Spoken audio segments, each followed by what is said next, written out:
Hello, noble ones. Hello, noble ones.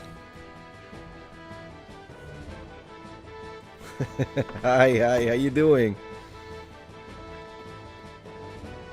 Good to see you guys. Good to see you. How you doing? Hello. Hey, Spencer Sam on Twitch. How you doing? Good to see you guys. Let's get ready for another amazing live stream. We're gonna have a good time.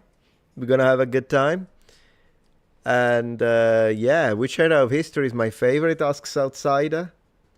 Kind of depends on my mood, but usually I would say, yeah, the medieval period. European Middle Ages would be my favorite, but Rome, classical Rome is a close second. How's my audio, by the way? Because I had to work a little bit on the gain of the microphone. So in theory, it should sound good. But let me know. What's the best CRPG? What's the C stand for? So I guess I don't know.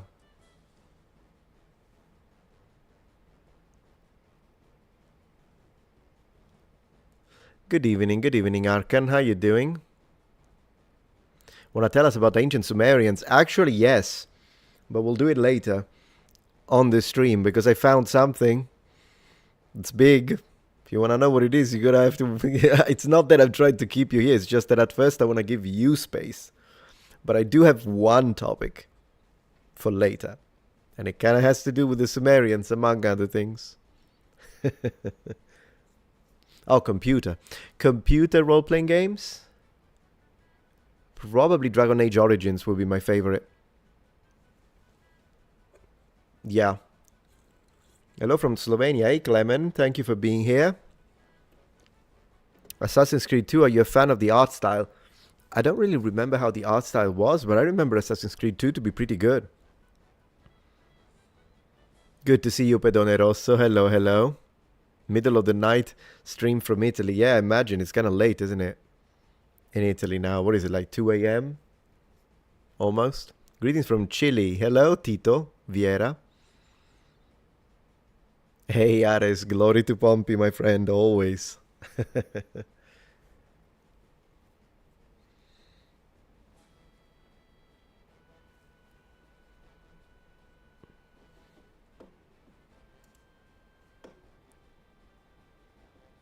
You're at work, Cherry Pie? No problem. Cherry Pie 91. That's a nice name. Right now, your favorite RPG is Skyrim. Skyrim is good. Definitely pretty high in my list as well. But believe it or not, I actually prefer Oblivion over Skyrim. And yesterday, I had a great time with Daggerfall yesterday night.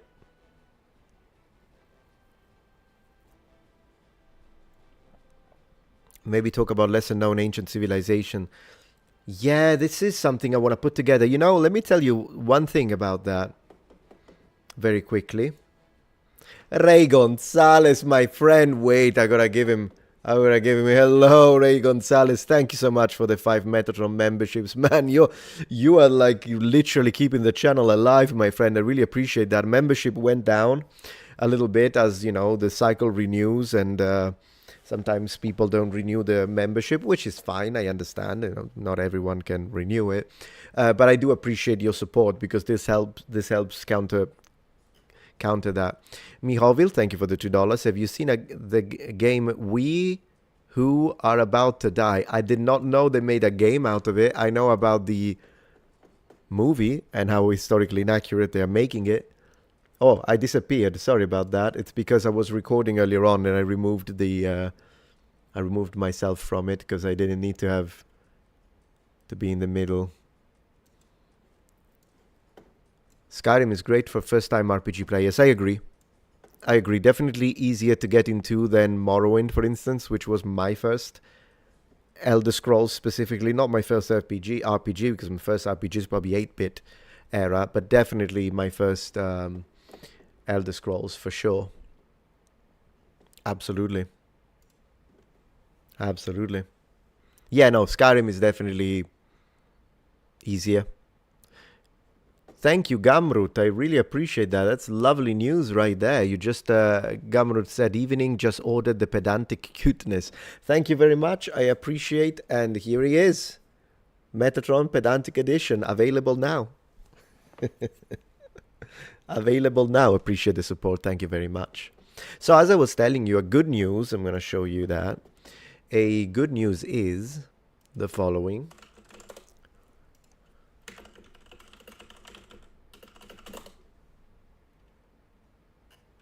Yeah, so the origin videos are doing well. The Origins of the Greek, 91,000 in 2 weeks. That's very good for me.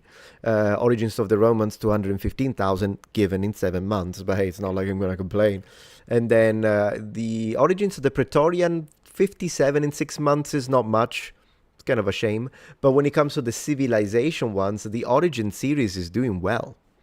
So, for instance, even the recent Origins of the Macedonians, which of course pissed off a few people, but I knew that was going to happen. 67,000 in 4 days is good. For me, at least, is good. So this means that this series, thanks to you guys, is showing, and I'm glad that at least those, even the people that are not getting the notifications, I think some of you just went into the channel, scrolled and saw the video and clicked it. And that really helps, because now that these recent 3 videos of this series are doing well, this means that we can continue. And yes, absolutely, we could do the origins of the Akkadians, the origins of the Sumerians, the origins of the Ayaziges, the origins of the Sarmatians. We can do this. There are so many ancient civilizations and people. If we don't even use the word civilization and we go into people, then I'm sure I can put at least 10 names that the majority of you will not have ever heard. So that's happening. That's happening. And I'm glad to be able to tell you also another way to support the production of videos, even if they go. So this is what's happening, is that I would have made more of these. It's just that it was a little bit of a risky thing, because sometimes when you produce something like this and then it flops completely, it's a problem because of the time it takes to produce. But because these last 3 did well, that we can ensure that at least I'm going to do 2 more. If those keep doing well, we can continue this indefinitely. To ensure, of course, that this will continue regardless of how it goes. Like, oh, it capped at 20,000 views, but it doesn't matter. We can still continue it. There is one way.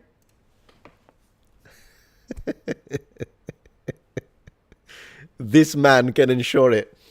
Of course, becoming members of the channel really helps as well. So Ray, thank you very much for the 5 Metatron memberships, because we can also fund them through memberships. So that's also a possibility. But thank you again. Thank you again.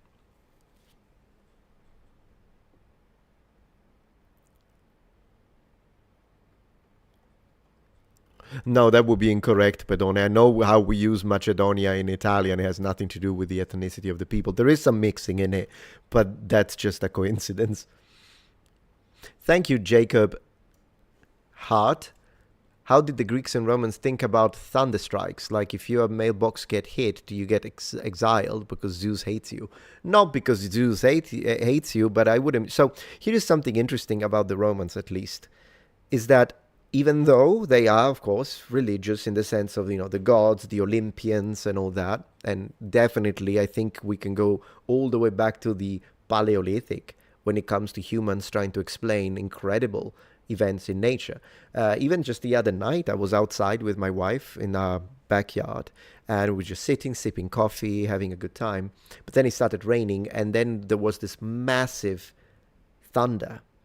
And I thought, man, if I was a man from the Pleistocene or the Mesolithic, and I heard that, of course I'm going to think there is something supernatural. It sounds, and so even like the northern lights in Nordic countries, like there are so many things, the lightning. Yeah, you can see how that connection happens. So clearly, I'm sure that some Romans and some Greeks would have had that approach. But believe it or not, when we read the classics, and this is again what happens when you do dive into the sources, because if we can speculate, we can reach some things just out of logics and reasons, but other time we're going to read the sources. And believe it or not, there are plenty of Romans that give very naturalistic explanations to natural phenomena.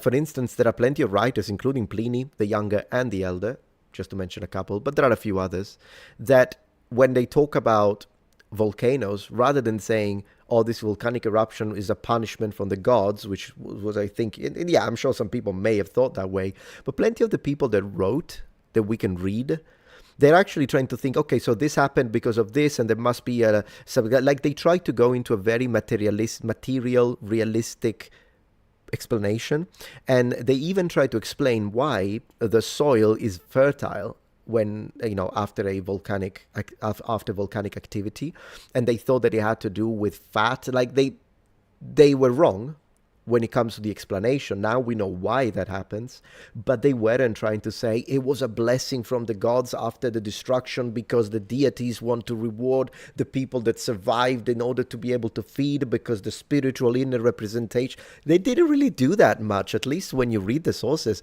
I don't find much of that. Sometimes there is some, like particularly a lot of the religious discussion has to do with emperors, if we really want to go down to it. So they will do that. So they will say, look, there is a star, and this comet arrived, and it arrived exactly when I was born or before a war, and so this is a sign. They will do it, but it's a bit of a different reason at that point, isn't it? Because there is some public mass manipulation, propaganda in a way. So yeah. Fascinating stuff, though. I'm sure some people would do a connection, like a supernatural connection to it. Hello, Twongs. Thank you for the support. What do you think future historians will say about the Islamification of beloved England and the West in general? Thanks, Metatron. Well, that would really depend on, I imagine, the political biases of those historians in the future. At the end of the day, if we can imagine that historians are being actually unbiased, so we imagine a good future where historians are just reviewing the facts without adding or twisting stuff. I don't know if that's gonna be our future, though, because these days everything is political, and a lot of facts are hidden because they don't follow an agenda or because they're considered offensive, which is ridiculous. I mean, we can discuss when something is bad, but we shouldn't hide it, because if it's what happened, it's what happened, right? So anyways, if the historians are objective, I think they will just report the facts of what's going on. However, if they're not, then it will depend. What kind of politics do they have? And unfortunately, this happens as well with ancient historians. It happens a lot. Like if you look at the way the Romans described things, they were often describing them from a perspective that was anti-imperial, or sometimes it was more on the period version of populist. So that often happens. So once again, if the historian in the future is pro-Islam, then he's going to be someone who says that this was a good thing. And then if instead the historian in the future is someone who hates Islam, then he'll definitely just report all of the negativity. Hopefully, it's someone who just reports the facts, the actual facts. That's what I would say. So yeah. Yeah, of course. I have shared my opinion on the campaign on 3 uploads plus a dedicated, 3 uploads, including a live stream. So maybe I would refer you to that. As for the signing, I still have to sign it, but I will. I have time until the 30th, right? But I will sign it. Of course I will. In fact, I'm trying to get my friends to sign it too.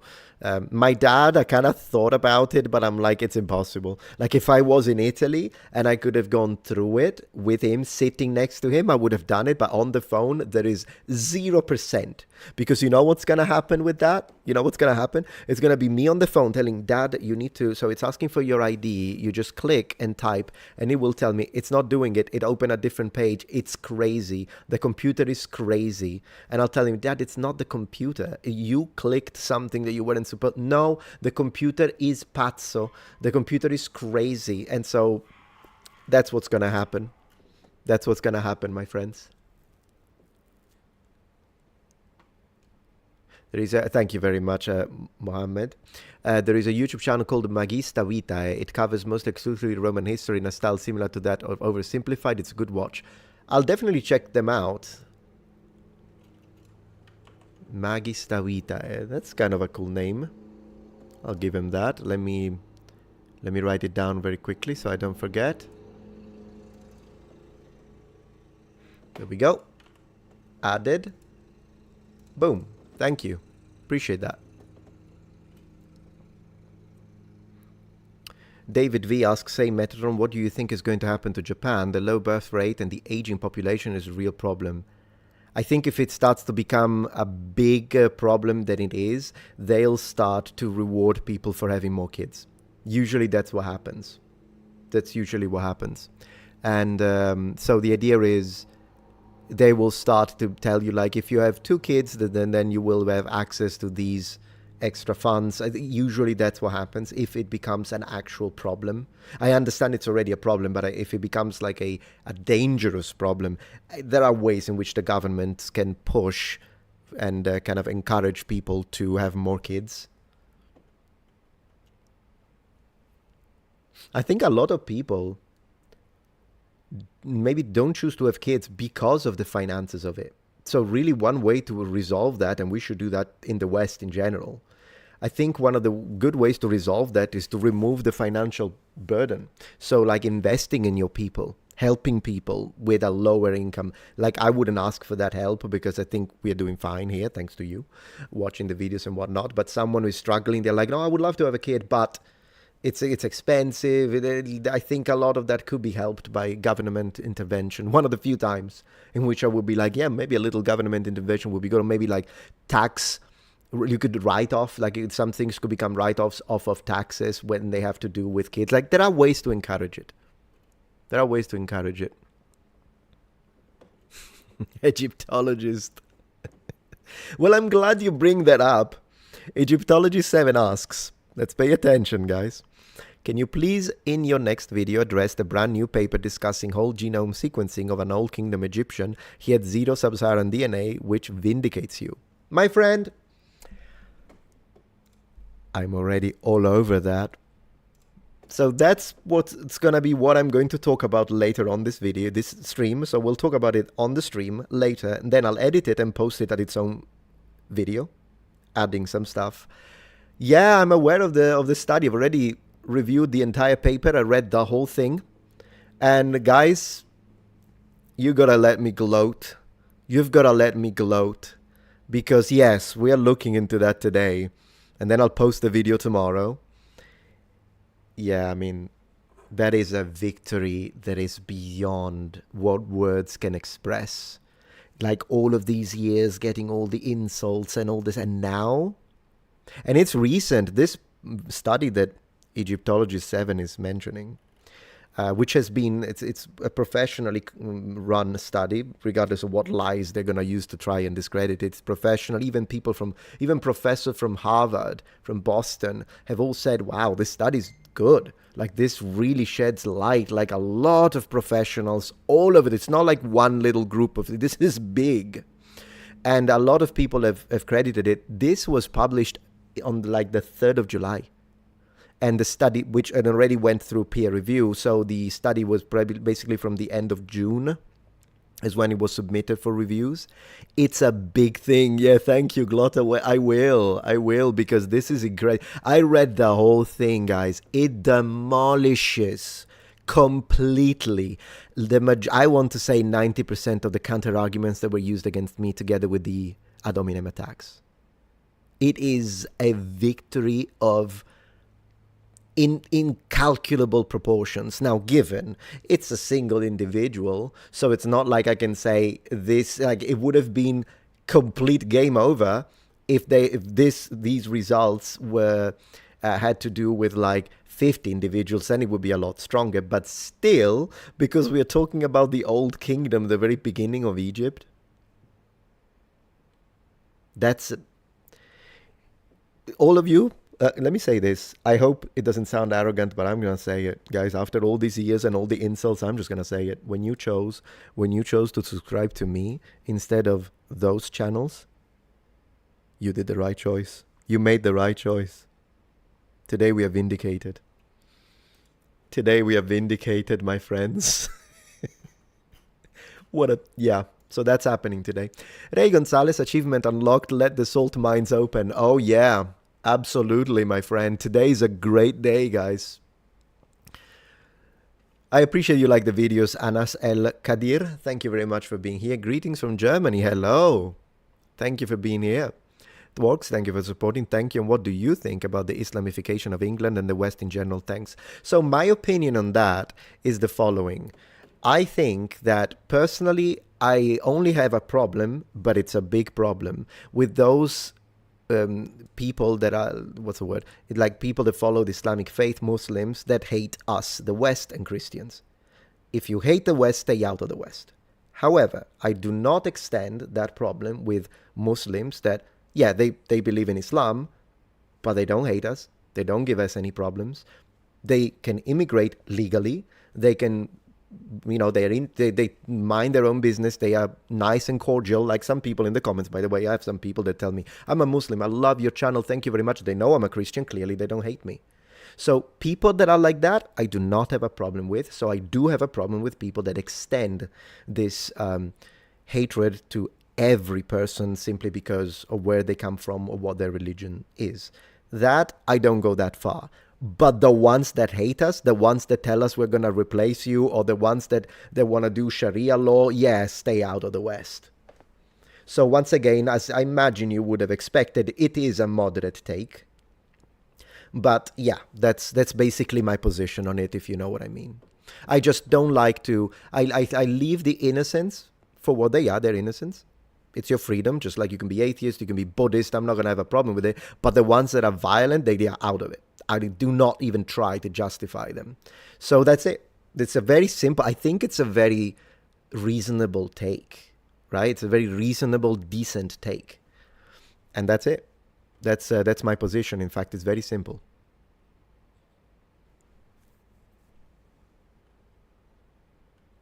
Someone is mentioning Elden Ring. Hey, I love Elden Ring. Absolutely, I love Elden Ring.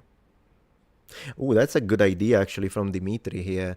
Will you ever do a video ranking all Roman provinces? So, like, ranking based on what? Population size, economic GDP? Like, what would you want? What would you want to rank them about? Because it's a nice idea, but I need you to flesh it out a little bit to see if we can do that. Yeah. Here we go, Egyptologists, you and me. I have endured so much hate over the years for my position on ancient Egypt being a North African and Levantine population. Yeah, we've been vindicated, my friend. And by the way, just so it's clear, because people love to strawman my position and I imagine yours, just to be clear, of course, some Egyptians would have been black. It's not like I've ever said there is not even a single Egyptian who was black. We just say that the Levantine contribution, and therefore the Middle Eastern contribution, is significant, particularly in the Delta region, as some would expect. And at this point, having seen what we have found out about the Carthaginians, that rather than being Semitic, in origins, of course, the Phoenicians were Semitic. So once again, it's always happened that Semitic people, Middle Eastern people, moved inside the Northern African region, Sicily as well, Spain, Sardinia, they're all over the place. But also, as from recent studies, we see that was the same for people of the Aegean, which could be both Greek and the Anatolian Peninsula. And so, yeah, all of these people, that area, the idea that you can have a ethnically and culturally homogeneous people in North Africa is insane. So and now we have found out that even at the beginning, the Levantine contribution was significant. So yeah, of course. I mean, yeah, we say they are multi-ethnic, as that area always is, and including my island, Sicily, by the way. We've got Greeks, we've got Phoenicians, we've got all sorts in Sicily. We've got Romans, we've got Nordic in Sicily. And so that's what we say about North Africa. It wouldn't be multi-ethnic, with some black people living in that area, but the idea that it was a fully black nation is nonsense. They are the ones that speak in absolutes. We are the ones that say it was mixed. And now it's been vindicated. And we were right. Of course we were right. Of course we were right. I mean, it's sensical. If you look at the map, it makes sense, as we'll discuss later on the stream. I'll go into the details here. Plus, yes, at the end of the day, I do believe it's probably in Zahi Hawass book. Very likely. The thumbnail, you like the thumbnail, Matt? Appreciate that. Thank you very much. Thank you very much. So as a Spaniard, does that mean I'm black? No, Dan, but it's in Spain rather than black. In Spain, considering that you did have like some Arabic ancestry, not necessarily you, but some Arabic ancestry, some Celtic ancestry. Spain is in general the Iberian Peninsula is kind of special. It has Roman in it. It's a bit of even Spain has been multi-ethnic over the centuries. It's just that now, and I would say already in the Middle Ages, is when you have a lot of European addition. But as we studied in the DNA studied recently, even in Spain there were people from the Aegeans and from Europe entering the peninsula. So yeah, the European connection is a lot deeper than people think. And it's been proven. Greetings from Norway. Hello, Mugerton. Good to have you here. Only a Sith deals in absolute. Absolutely, my friend. Absolutely, you're right.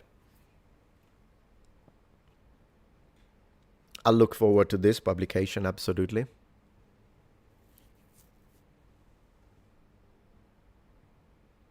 I appreciate that. I'm Greek with North African lineage, so I already know. Yeah, in fact, when you go into the Ptolemaic period, not only the ruling class was Greek, Cleopatra and Ptolemy and all that, but also they were starting to move Greek people to create settlements. So there are villages that would be entirely Greek or mostly Greek in that area in the Ptolemaic period. But of course, that's the later end, right? Because with Cleopatra, it's really the end of ancient Egypt as a pharaonic culture. So basically those mostly, you could say, 5,000 years ago, starting in 3,000 and whatever BC, and then going all the way back. Yeah, but a bit like 3,000 years of pharaonic dynasties that end with Cleopatra, because then they become a Roman province. Yeah. Are there any unambiguous examples of black people with Roman citizenship? I believe so, yes. It's a fact that some people would have received citizenship, whether they be black or not.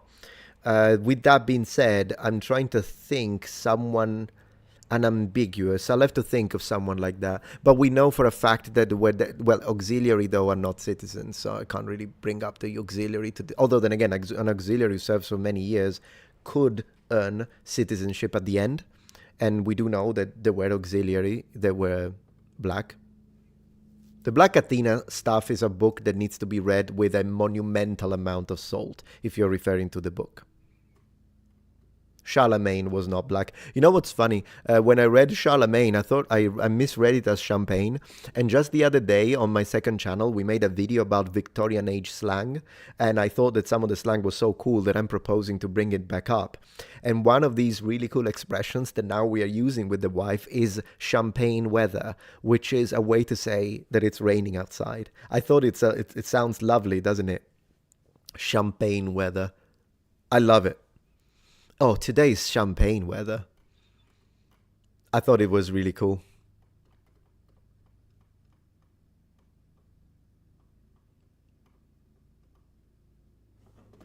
Have you played... let me read Twitch as well. Let me put Twitch in here.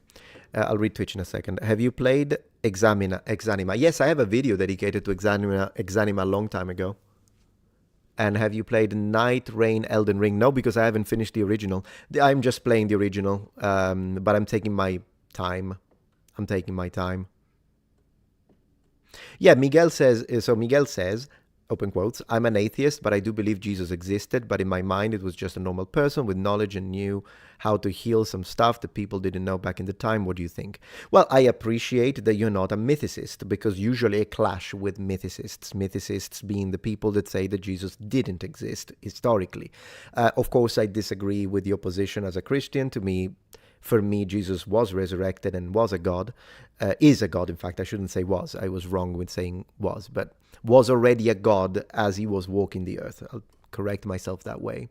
But yeah, so that's the part we disagree, but I do appreciate that at least we can find a point of agreement when it comes to the idea of the historical nature of Jesus. The thing is that the reason why, by the way, when it comes to mythicists, the reason why we clash sometimes is because I noticed that it's not a matter of if someone told me, I looked at the evidence, I don't think it's strong enough. So personally, I believe that Jesus didn't exist historically. Fine.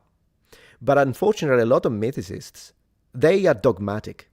Like literally sounds like a religion. And I'm not trying to say the usual thing that some apologists use on my camp to say atheism or science is a religion. No, I don't use that. I think it's an overused line of argumentation that is kind of weak. But the reality is that some people do tend to be dogmatic on things like this. Like there is no 100%, it's no. Also because at the end of the day, if you're familiar with how the sources work, it is actually impressive that we have what we have. Because the reality is that usually, when it comes to the way the Romans describe people of the past and what enters the record of history, whether it be through the Romans or through the Greeks, is important people. We know about the politicians, we know about the great generals, we don't know about the son of the woodworker. And a preacher would be just a preacher. You know how many preachers were there in that period in Roman Judea? So already the fact that we have what we have about him should be an indication that it's at least more likely that it really existed, if I have to for a moment put faith aside and try to look at this simply from a secular perspective. The idea of, well, why did they even bother? Like after it becomes a religion that threatens Rome, then yeah, at that point, a lot of information on the Christians is to be expected. But the information that we have about him as someone of he should be completely invisible to the authorities. Completely invisible to the authorities. So already the information we have is in fact, once put into perspective, remarkable. Not to a point that I can tell you from a secular standpoint it is 100%, but I think even from a secular standpoint, it is reasonable to lean towards the idea of him being a real historical person, whether or not we want to debate the divinity. In fact, once again, it's so funny because I made the video on Jesus' historicity, as you know, not too long ago, the remake. And one of the, people, again, the mythicists that are dogmatic about it, they said, oh, I can tell you Christian bias when you said this. And they quoted a section of the video that was entirely written by my lead researcher who's atheist. So I called him and I said, Professor, because he is a professor, but we call him Professor with my wife as a little bit of inside joke. So I called him and I said, Professor, just so you know, you have a Christian bias. And he's like, I what? Because he's atheist. So I loved it. That section is the one, like most of that video is me. Me being, by the way, double checked by him because we check each other. We keep each other in check precisely because we have different biases. We all have biases, but the team helps, right? Because we can keep each other in check. Like he can tell me, Metatron, I can see here is like you want it to be true. And I'm like, you know what? I think you're right because I'm not going to hide it. Of course, my desire, if I could prove the entirety of the Bible tomorrow, I would be so happy about it. But I can only do it in an honest way. So if the data doesn't show it, it doesn't show it. But sometimes he will tell me, no, I think in this case I can tell you, but this is how you should really read this passage in Latin. I'm like, you know what, you're right. But in this case, it was hilarious that the atheist guy and his section, and of course, he's not a mythicist. He believes that Jesus did exist, even though he doesn't believe in his divinity, which I respect. It's his freedom, of course.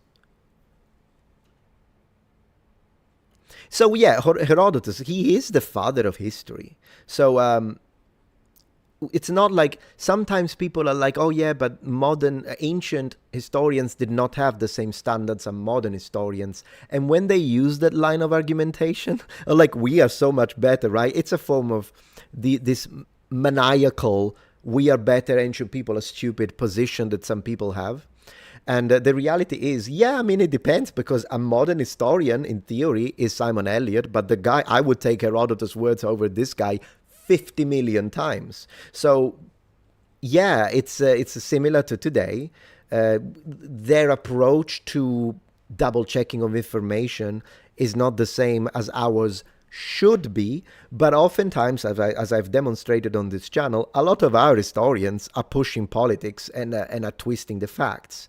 And once again, we don't even have to look at now. You want to talk about historians under the fascists? Or do you want to talk about history and all the nonsense about the Roman salute that the Romans never used, but they pushed it because it was a form of propaganda for Benito Mussolini and Giovanni Gentile, and in general the fascist movement, to try and connect to the roots of imperial Rome in order to justify their imperialism. So like even then, like, yeah, it's not like we are that better anyway. So with all historians, ancient or modern, you can't just read what they say and take it as, oh, it's 100% information. You have to use it with a little bit of a grain of salt, some more than others. For instance, I think I like Vegetius, but I think Herodotus' information is better than Vegetius.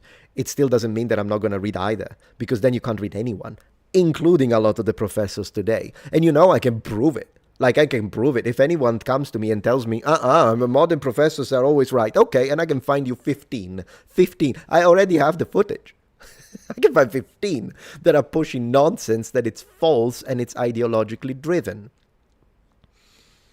You want to go back to the Victorians and the stuff they said about the Middle Ages? We always complain about it, but those were modern historians. You want to talk about the early 1800s archaeologists? They pushed some stuff that I would call racists. And you know I don't use that word lightly, because these days, if you say you don't like the shape of this, they call you racist. So, so I mean, historians have always had some problems, unfortunately, over the, which is why you have to read their sources, read the words, and then you have to look at material evidence, then you have to look at literary evidence, then you have to look at archaeological findings and see if you can corroborate them, maybe even listening to what other people said and try to read them within the context. Like when we were reading about people talking about, just to give you one more example, Emperor Elagabalus, right? The one that they say was transgender, which is nonsense. And then like how the Romans are making fun of the fact that he was using makeup. He was putting on makeup. But the problem is that why were they making fun of him? They were making fun of him because they considered that an Eastern tradition, because the guy was not from Rome. And so they made fun of him. Why? Because the people that make fun of him are anti-imperial, pro-republic. So you have to look at things in context. But the fact that he was putting on makeup was normal for them, for a man to do within the context of the rituals that they were doing in his, because he's of Syrian ancestry, within his culture. It has nothing to do with the modern approach of, transgender and all that gender studies. Nothing. Completely. And so, things need to be just looked at in the proper light. And that's just how it is. Let's see. I'm talking a lot. I haven't seen a Korea statue of Jacked Jesus. I haven't seen it. I mean, then again, though, son of a woodworker, I would imagine a little bit of muscle probably if he was helping his dad on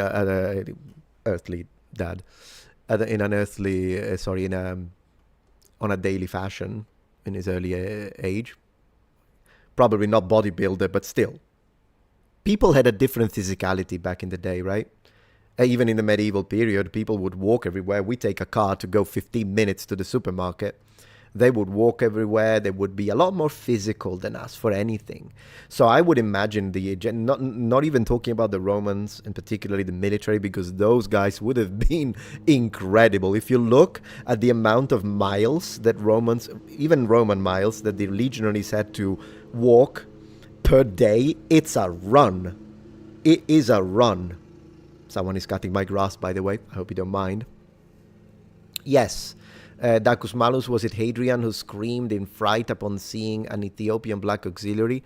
No, it wasn't Hadrian. It was... I can't remember the name now. I'm sorry, we'll come back. Right now I'm having a little bit... No, it was actually one of the emperors that people pushed to be black, which makes no sense, of course, given this episode. Just can't remember his name right now, I apologize. Let me read Twitch. How's Twitch? Yeah, Spencer says, Sam says, I know Muslims that are against the radicalized portion of the Muslim community. Good, then I have no problem with them. And we both have a problem with the radicalized ones. Because the radicalized ones, yeah, They can go back where they came from. Don't care if this makes me... It's just that... And by the way, that's a very centrist take, but these days, people take the center and consider it far right anyways. I don't care what people call me. I think, again, as long as I don't hate and I don't show any hatred or toxicity towards innocence, that's centrist enough. Whatever people want to label it, it's not a... I don't... Yeah, Septimius Severus, exactly. That's the one. That's why I'm saying he's the one that often is pushed as being black. But how could a black emperor be surprised by a black man? How? How do you even reconcile the two things from a logical standpoint? If you know what I mean.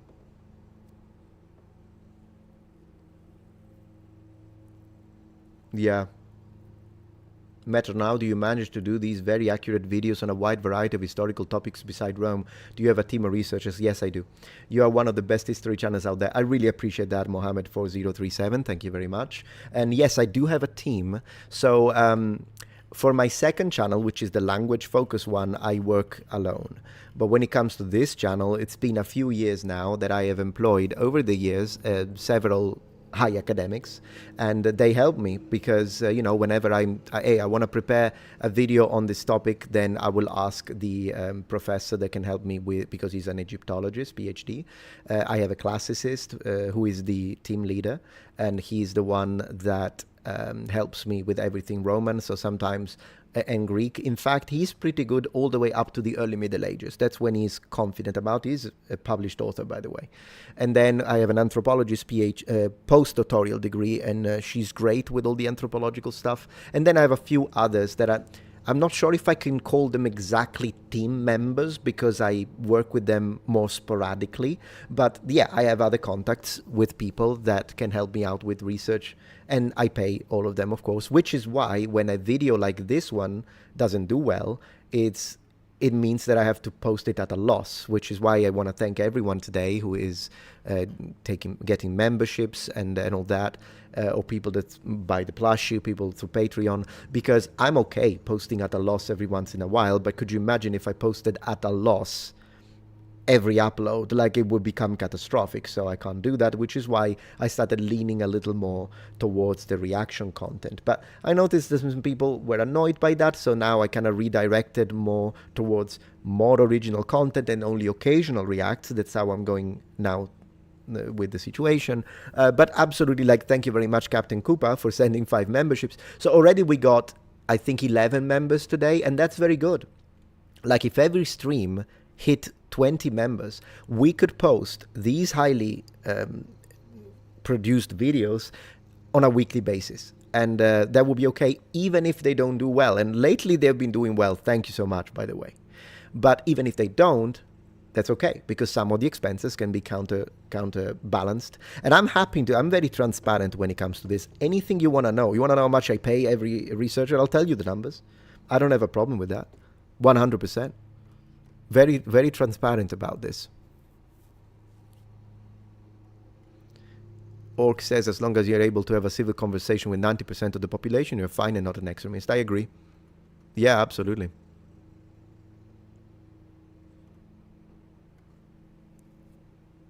That's what I believe too, Jason. But I understand some people have the freedom not to believe it. It's not a problem. It's just that some people make it... Some people, again, are feelings over facts.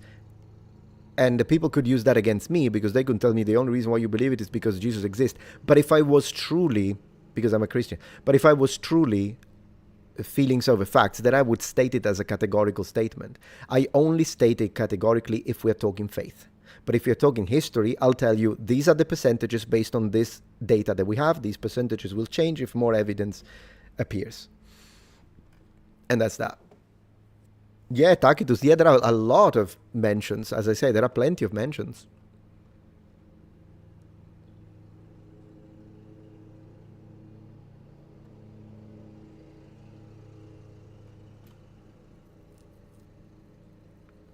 Yeah, the book that claims that invented... Yeah, I know. Yeah, I know. The book is nonsense. There are some connections, by the way. There are some connections. But when they try to take the whole thing, all the Greeks were... Then it's nonsense. Then it becomes nonsense.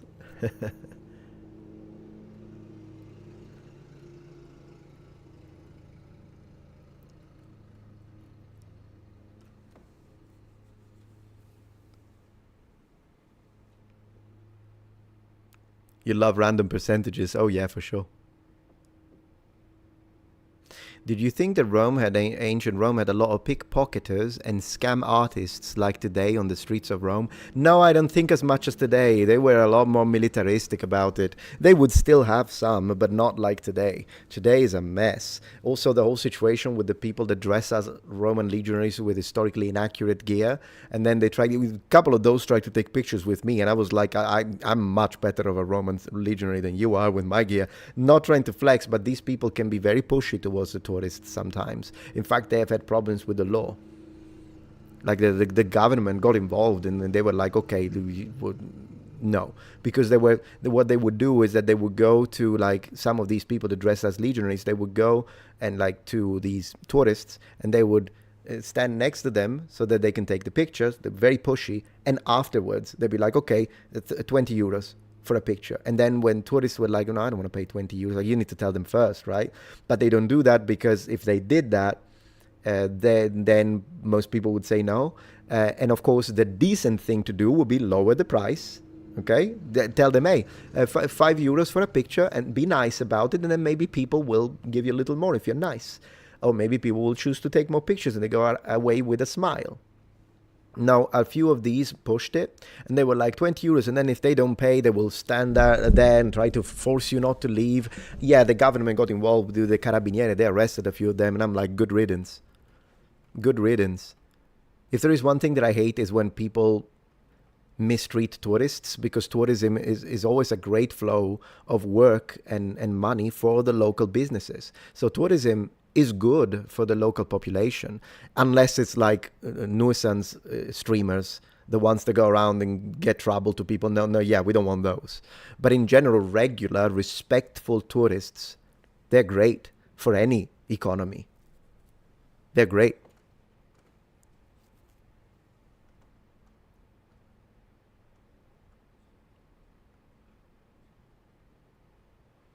Even Herodotus had biases. I think all of us have biases. It's just that at least if you're someone who recognizes this, and then you try to work to minimize those biases, then you can be less biased than someone who just either pretends they don't have any bias or fully embraces their bias.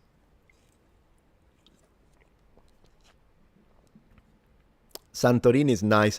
You know what's interesting about Santorini? A famous town. Let me pull up a picture because it's lovely to see. But let me tell you something about Santorini.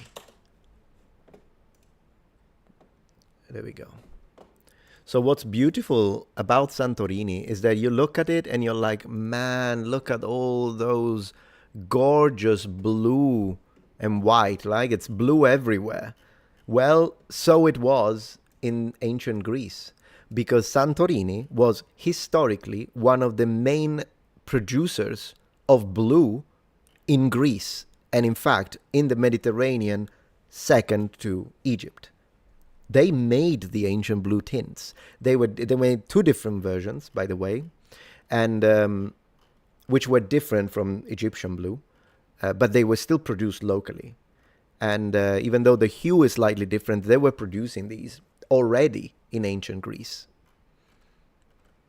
They didn't invent the color blue, no, but they did produce it. So this is not like something that it's modern, but in ancient period they didn't have access to blue. No, they did. They produced it specifically here. Then there were some production factories for color tints in Rome. There were a few in Italy as well. And then, of course, the rest, you could just buy it from the Egyptians, because the Egyptians sold it to other people in the Mediterranean.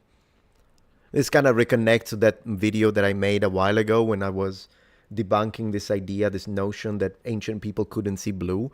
And it's so stupid. It's like, it's beyond stupid. It's like a level of ignorance of how the past is. Not to mention, I mean, and the reason why they say it is because in poetry, sometimes the ancient poets say things such as, oh, the sea is wine-colored. But first and foremost, it doesn't take a genius to understand they are saying it to make it sound more poetic. It really doesn't take a genius. Secondly, if you had ever been to the Mediterranean, as Egyptologist 7 has, that's where I was brought up, I distinctively remember, and I'll see if I can find a picture to show you, but I distinctively remember, see if I can find I found it. I distinctively remember that sometimes when you go to the sea and it's like evening time or dusk, the sea looks purple. Like I've seen it, and in fact a dark red purple. Let me see if I can show you. One moment, because if I write Red Sea, I get the Red Sea. I don't want to see that. Let me see if I can find it this way. Yeah, a bit like this one. It's not a perfect picture, but I've seen this with my own eyes in Sicily. Sicily being the biggest island in the Mediterranean. So of course, if this actually happens, which it does, I can tell you as a eyewitness, this, and even darker sometimes.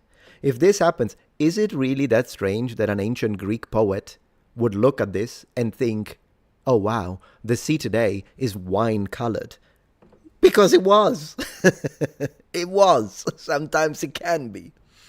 So yeah, but then people have to, because one person will say the nonsense, oh, they couldn't see blue, which is ridiculous. Even if you look at it from how, even scientifically, what are you saying? That in 2,000 years, the eye changed? That's impossible. Like, it just doesn't happen in 2,000 years. If we were in, the reality is that we have the same eyesight as people in the Paleolithic. However, or the way our vision works is the same as the Paleolithic. But regardless, even if we were to say that, yeah, and even the color blindness thing, color blindness usually, you don't see blue and see it as dark red. Like, that's not how colorblind people, these are not the colors that they confuse usually. I think there is a problem between orange and brown. There are various types.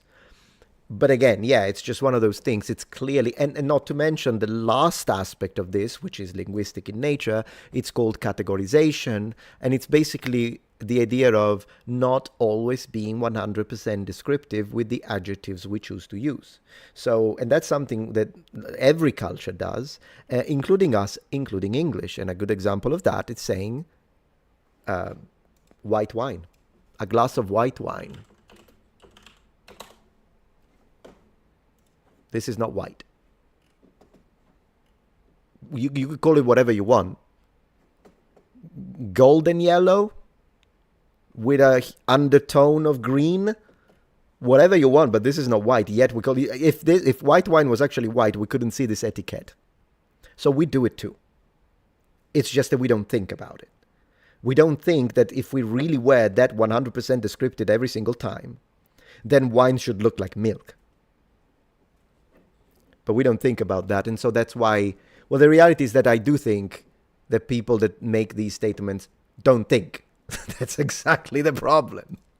If I can be a little arrogant about it, a little condescending, guys, then I think that is one of the problems. But here we are. Yeah, it's called categorization, and it's something we all do. You should see some of the categorization in Old Norse. They're fascinating. Yeah, exactly. But we don't do that because it's a classification. You use it to categorize things. And that's how it is.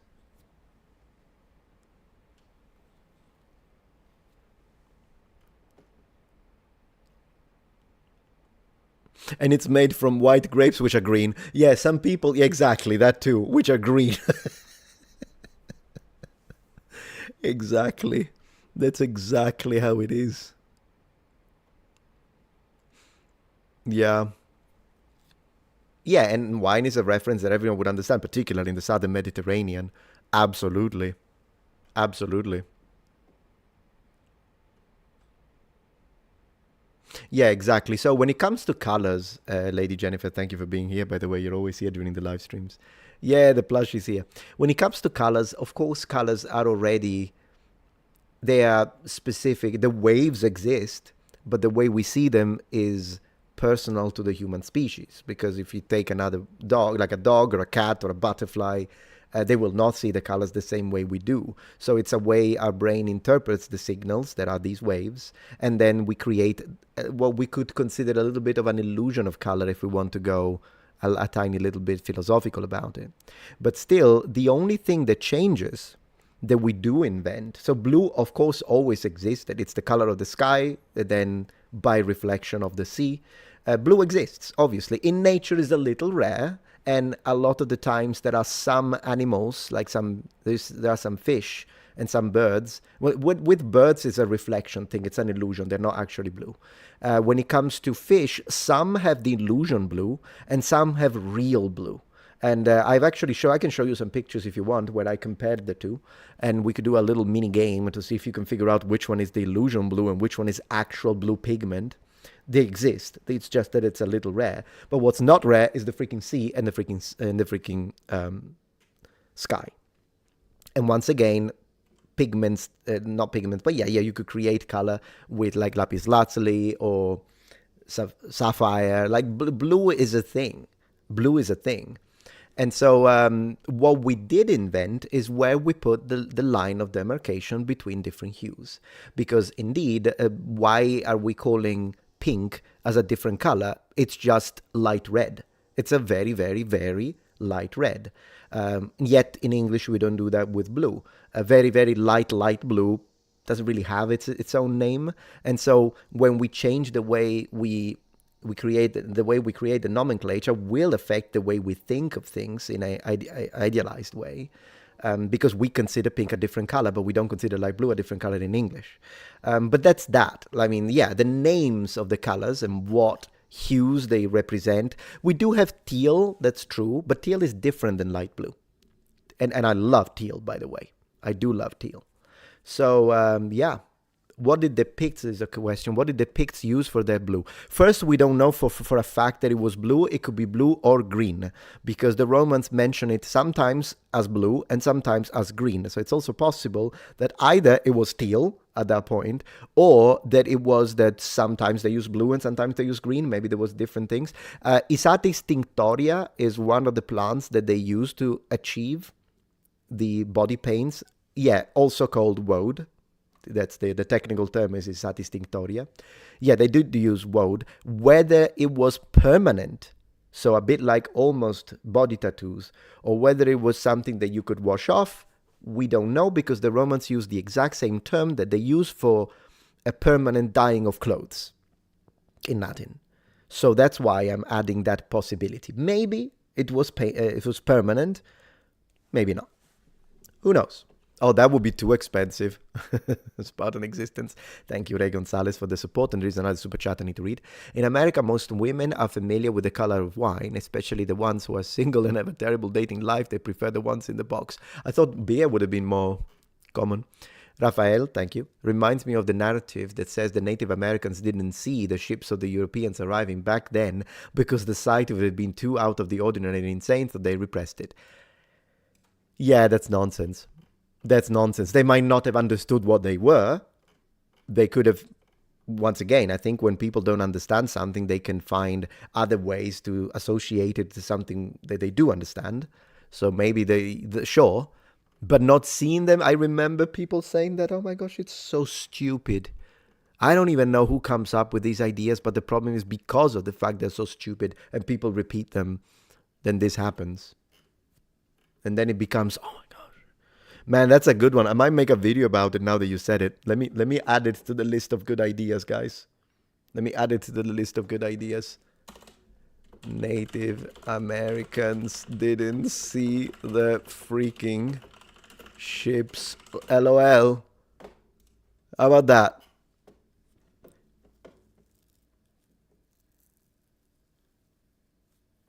Do you know we still have islands disappearing in the Pacific Ocean? No, I didn't know that. Doesn't surprise me though, if they get, well, they go underwater. Oh yeah, no, it's not just the Picts, of course. The Brittonic population used it. And it is possible, I'll tell you this much, Spark, when it comes to body paints, it is my belief that continental Gauls did it too. It's just that it's an ancestral thing that they stopped hundreds and hundreds of years before.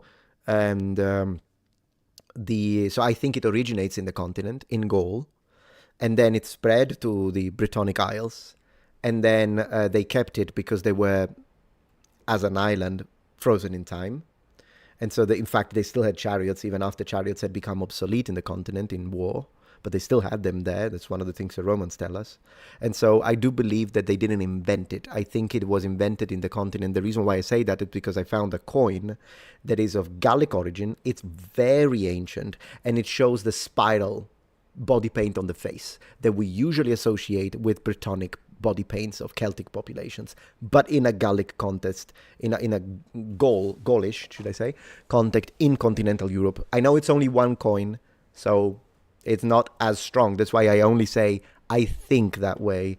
Can't really prove it, but I do think that that's a good indication, since a lot of stuff, like even druids, they originate in the continent and then they spread into the islands.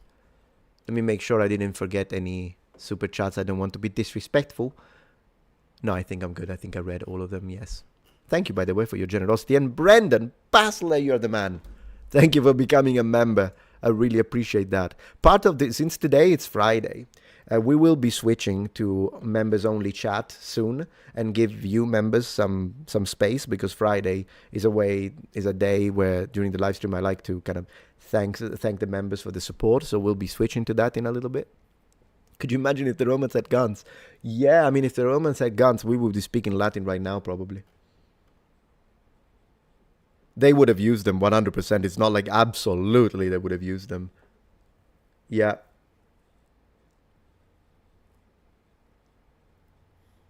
They have different words for red, different intensities. Would purple be included under the color red in the past? In my opinion, no. Mostly because even there is a difference between the way my wife uses the word purple and I use the word purple, believe it or not. Because, for instance, and that's something that took me some time. So if you look at the Italian word porpora, which is basically the same as purple, for me, it's more on the red end of purple. Whereas I think when you say purple in English, you mean more something on like akin to violet, perhaps, for which I would say viola. So for me, when you use purple, it's not something that is the same as, like, it's more on the reddish tone of that hue, in Italian at least. And so oftentimes I had to kind of rearrange my head around the idea of usually purple is more what I would call viola or violetto in Italian. And yeah. So it's it can be slightly different even in modern languages, so even more so in ancient languages.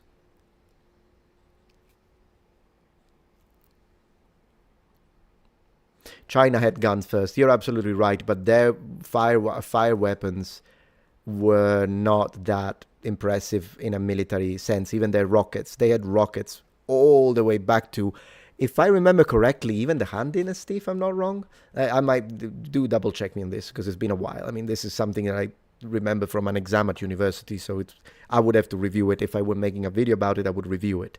But they didn't really use it in a very much of a military sense, and they mostly used crossbows or multiple shot crossbows. There was the kind of not firearm, but ranged weapon that they were famous for, which already was impressive as a form of technology. The West absolutely took the idea of firearms and really militarized it already in the late 1300s, and then early 15th century is when you start having some decent firearms already. It's interesting when you read some of the manuals about how to use these early single-shot pistols that some knights would carry, and they tell you, because they weren't very good against armor, at least the first ones, they weren't very good. So if you shot a knight from distance, he wouldn't do anything. It wouldn't go through the armor. In fact, a lot of armor was bulletproof, in the sense that they would shoot it before and prove that it wouldn't go through, but it would leave a little dent, which was the proof. And interesting, although oftentimes it's balls rather than bullets, it's arquebus balls, and early pistol are more of balls, projectiles, whatever. I remember reading this manual that was saying, if you need to shoot a knight, you need to get close, take your pistol and touch the side of his helmet, which will be the best area to shoot, or touch the breastplate and then you shoot. The muzzle needs to touch because otherwise there is no way to go through that armor, particularly if it's a knight, so his armor is heat treated. Of course, if you're shooting like a billman, I mean, you can still shoot him where he has no armor, so great. But if it's a knight, it's a waste of time to shoot them with early firearms, unless you can achieve that. The side of the visor, it tends to be one of the thinnest areas. Sometimes even crossbow bolts can go through it, depending. Like if you really get a good shot, and some of these medieval crossbowmen and archers were really good shots.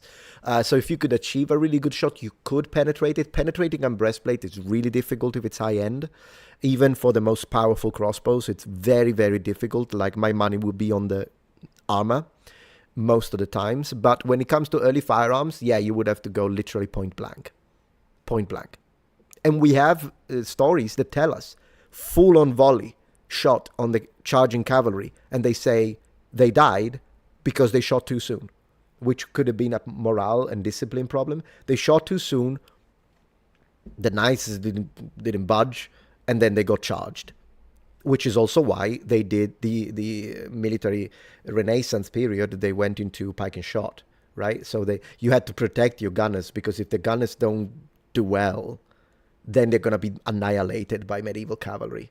But if you have the pikemen to protect them, then it makes it a lot harder. It's a very interesting tactic, in fact, the pike and shot tactic.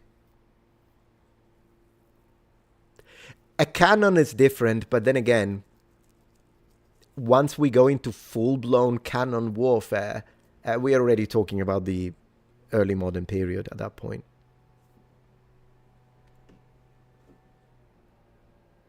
Yeah, exactly. So, yeah, you say purple and violet are almost interchangeable. When used together, purple means a little on the regicide in English. Yeah, for us, it's a lot on the regicide, and on its own. But yeah, sure.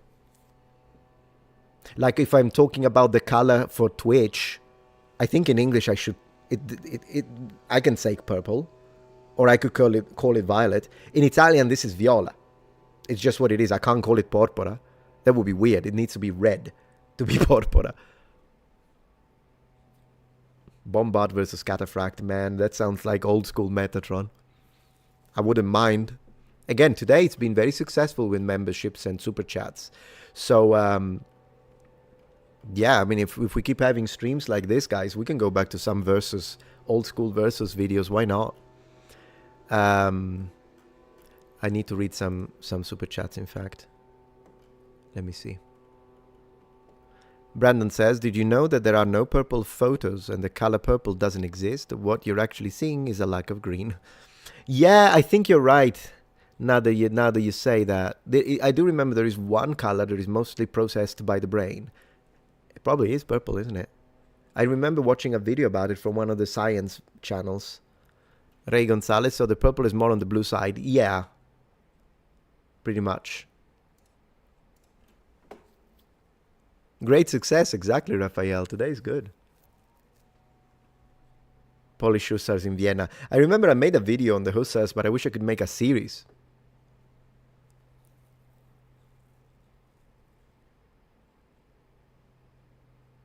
It's true that in America, the Amiga wasn't as popular. They were still sold, but in Europe, it was ubiquitous.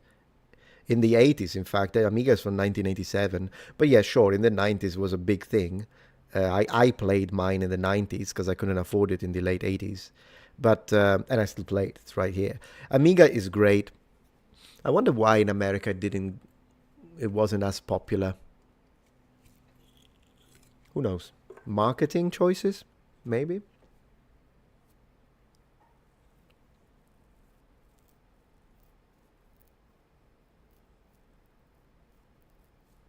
There is weird fascist ideology on Atlantis. I had no idea. No idea. Thank you, Olden Crow. I almost said cow. Yeah. Olden Crow is much more epic than the one I thought. It seems to me Pharaoh Akhenaten was preaching salvation by living righteously instead of magic, like Moses taught. We don't know what God looks like. Yeah, of course we don't know. I'm not sure how that's connected to this, but... interesting. I'll have to look into that. What he preached. You never heard of you don't know what an Amiga is?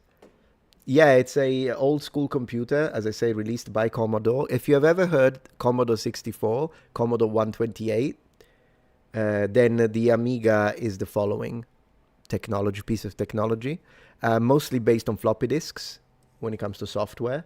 And yeah, it's a great machine. I love the Amiga. Lot of gaming, very focused on gaming, very affordable as well. It wasn't expensive. At least the Amiga 500 wasn't expensive at all. There were models that were expensive, like the 1200, but the Amiga 500, I think most people could afford it.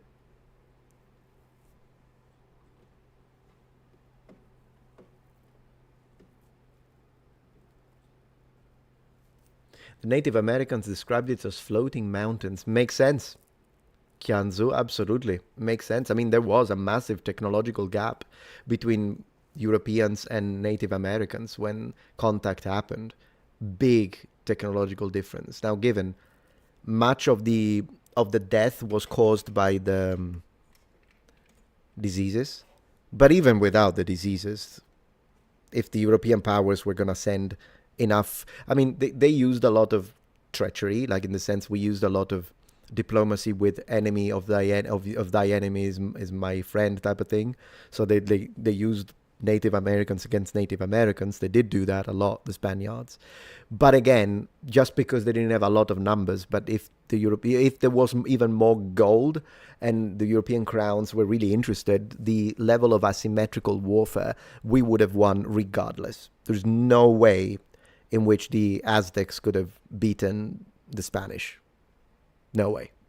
They're too much. They were great warriors, but you could just shoot them all dead at that point. Not to mention the armor, the tactics, and all that.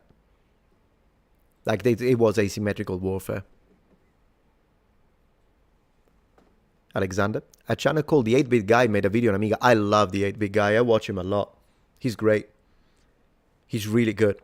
He opened in Texas, I think. He opened his own arcade, and I watched his entire video documentary on it, and it was great. Great.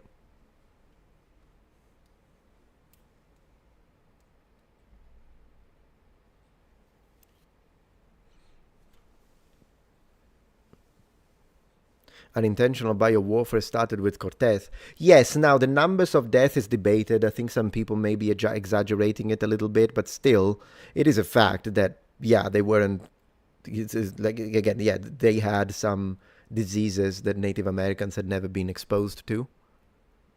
Yeah, a new arcade in Texas. Yeah, made by 8-Bit Guy, and it's amazing. He put so many machines in it that are real old school, real rareware, exactly.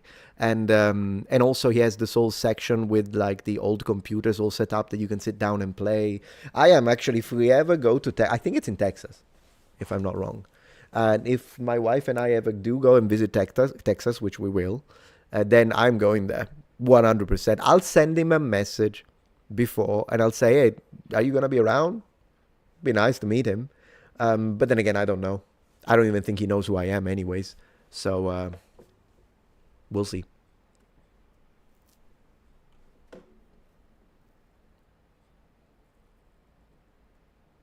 You remember Commodore 64? I think it was an upgrade from the VIC-20. I have both. My VIC-20 doesn't work, but my Commodore 64 still works. Pineapple on pizza is a disgrace and a complete apostasy.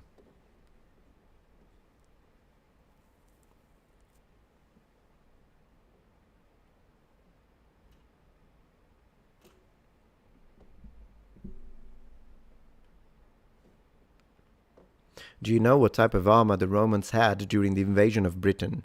Multiple, because we should never imagine the Romans to be Control-C, Control-V, as they are often represented in gaming. Now, gaming has got better, though, with that. So, no, you would have had Hamata, or Gallica, the male, but by then, Segmentata was a thing, too. So you could have had a bit of both, a little bit of scale here and there, although mostly probably the officers, and the legate could have had Muscolata. So you would have seen all four, all types of armor during that invasion with Claudius. Unless you were talking about the very early probing that Caesar did, then at that point it would have just been male and a little scale, mostly male though. But if you're talking about the actual Roman invasion, then segmentata would have been part of the equation, which is one of the reasons why then we also find them in, like, the Corbridge and Newstead versions. Scale up the armor, absolutely. Real Italians put ice cream on their pizza. No. I don't like anchovies, but my dad does, and he puts them on pizza, so I'm gonna say it depends. I think people that like the taste of fish, I don't, I hate it. But if people like the taste of fish, then what my dad likes about it is that it adds a certain salty taste to it, which he likes. It's just that I can't stand any fish except for tuna. So for me, it's a no. But I'm not gonna. But it's still better than pineapple. Like, I wouldn't send you to the steak for pineapple. I would. So it kind of depends.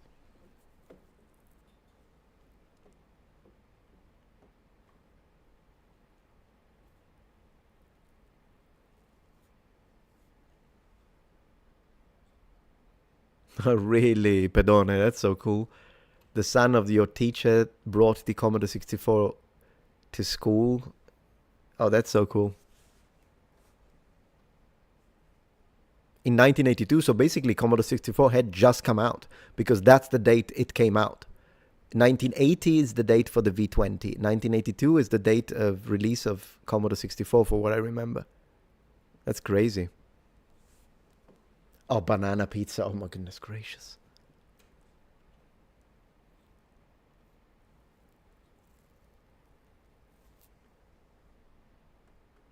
Banana pizza. No, thank you.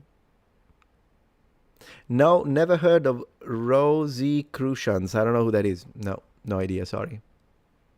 How badass were the Scythians? I mean, the Persians speak quite a bit about the Scythians, and in general, the Romans had some trouble with them. And if you have ever played the old school game, Defender of Rome, a Centurion Defender of Rome, I have a whole series. Goodness gracious, the freaking Scythians in that game are so difficult to beat. Still beat them though, I became the Caesar. I did finish the game, took me forever, like 3 streams. Peter Gross, thank you. If you could only own one helmet, which one would it be? Unarmed, probably. If it's only one, unarmed. Salmon pizza. Enough pizza talk, you're absolutely right. I actually had pizza for lunch for 5 slices, so I'm good. Not a problem. It's not one of those days when I'm like, ooh, now I want pizza. I had 5 slices today, I'm good. It was pretty good, in fact. But yeah.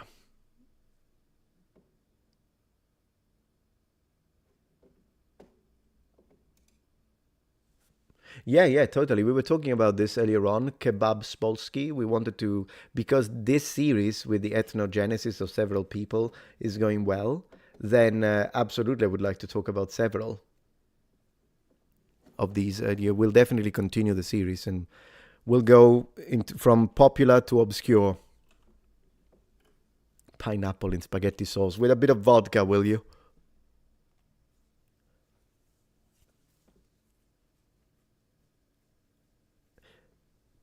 If China and Rome met on the battlefield, what do you think would have transpired?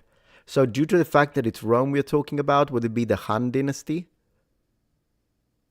Yeah, my money's still on Rome, but dynastic China, depending, like the Ming were incredible. So already with the Ming, I'm like, well, I don't know. But with Han, my money would still be in Rome. There is some talk about possibly meeting, and there was some talk about a village in the west, but it's been debunked, where they think that they had direct contact with the Romans, and they maintained a tradition out of it. I'll have to double check. I heard that it's been debunked, but I would have to. Apologies. Sorry about that.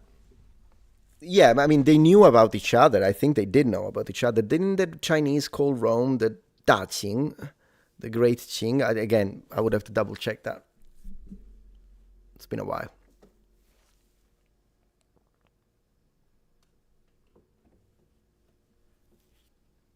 Hannibal was a better military general than Caesar. That's fine, Daniel. He still wasn't better than Scipio Africanus, so I guess I'll take it.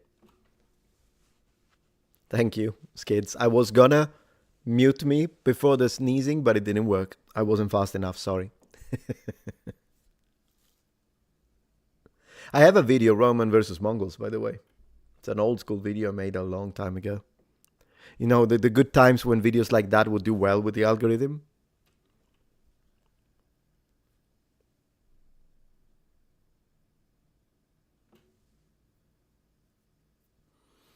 I once heard some Roman coins were found in Michigan near the Canadian border. Well, yeah, but because they probably, when this happens, it's called contamination of the site. So if you're looking at a site and you're like, oh, look, there's an ancient Roman piece of statue, it doesn't mean that the Romans reached that area. It just means that someone brought it there from in a much earlier period, in a much recent period. That's all that is. And sometimes this contamination happens on purpose, by the way. I know it sounds weird, but some people do it on purpose. Did the Romans really hate Christians in a certain period? Some Romans, yes, not all. When it comes to the authorities, yeah, depending on which emperor is in power, the persecution of the Christians is historical. Sometimes it's been exaggerated a bit, but it did absolutely happen. And so, yeah, some Romans hated it, but at the end of the day, give me this one. You can hate it all you want. Today, you're all Christians in Rome. So not all. But you know what I mean. You get a little bit of a snarky comeback to those emperors. Yeah. Still couldn't stop it.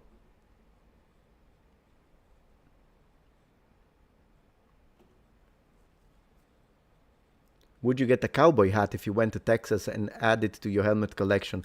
100%. But what I wouldn't do is what tourists do. And they do it here in Tennessee as well, where it's a tourist, but they walk around literally dressed up like a cowboy or like a, old school Southern with a shirt and the hat. And then you see actual people from Tennessee not dressing like that or Texas. So like sometimes tourists push it a bit too far. Like you could tell, oh yeah, that's a tourist. So it's something that happens in Japan as well, when you see like these anime nerds, among which it's me, 100%. But sometimes you see these anime nerds and they walk around with like a shirt with a dragon, the kanji everywhere. The t-shirt says I love anime. Then they have the bracelets with the samurai thing, and it's like no Japanese dresses like that. So like what the heck? And then they walk around be like, see, now I'm just one of them, and I'm like, none of them dress like that. So what the heck? So I mean, yeah, but no, I wouldn't wear it walking around Texas, but I would buy one. Yeah, for sure. CEO weebs. Yeah, I mean, I've seen good amount of those when I was in Japan. Oh, Melanie's here. Hello, Melanie. I didn't see you, but hello. Oh, there you are. Hello, Melanie. Canadian ham and pineapple on pizza. Well, if you take the pineapple and put it on a different plate, I have no problems with it. Just different plate.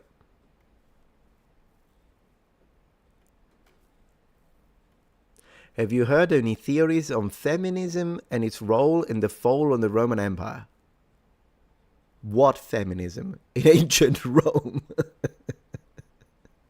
No, I don't think that the feminism that didn't exist had any problem, caused any problem in ancient Rome, to be honest. That's just me. That's just me, I guess. But yeah, no, I never heard of that one, to be honest. That one escaped me. That one I didn't hear. Filthy Frank did a video on that a long time ago. Seriously, man, I need to look into that. Oh, that's so funny. Oh, that's funny. Skippy, I can't remember how to write 1,000, 51, 6, and 500 as Roman numerals. Oh, goodness gracious. Yeah, no, it does get complicated. I've never used those in a while. But let me tell you one thing about Roman numerals. And I'll do, people that have been, and then after this, we'll move into member section. But people that have been following this channel for a while, you already know. So I won't be able to, you already know. But for those who haven't, for those who are maybe recent, I'm going to show you one thing now. I'll ask you a question. Let's see if you know. Let's see if you know. All right. So let me get this. Oops, you disappeared. Apologies. Let's do oil brush. What do we do? Let's do a nice red. Let's do a nice red. And so here we are, guys. which one is correct? If I want to write 4 in ancient Roman numerals, is this one correct? Or is this one correct?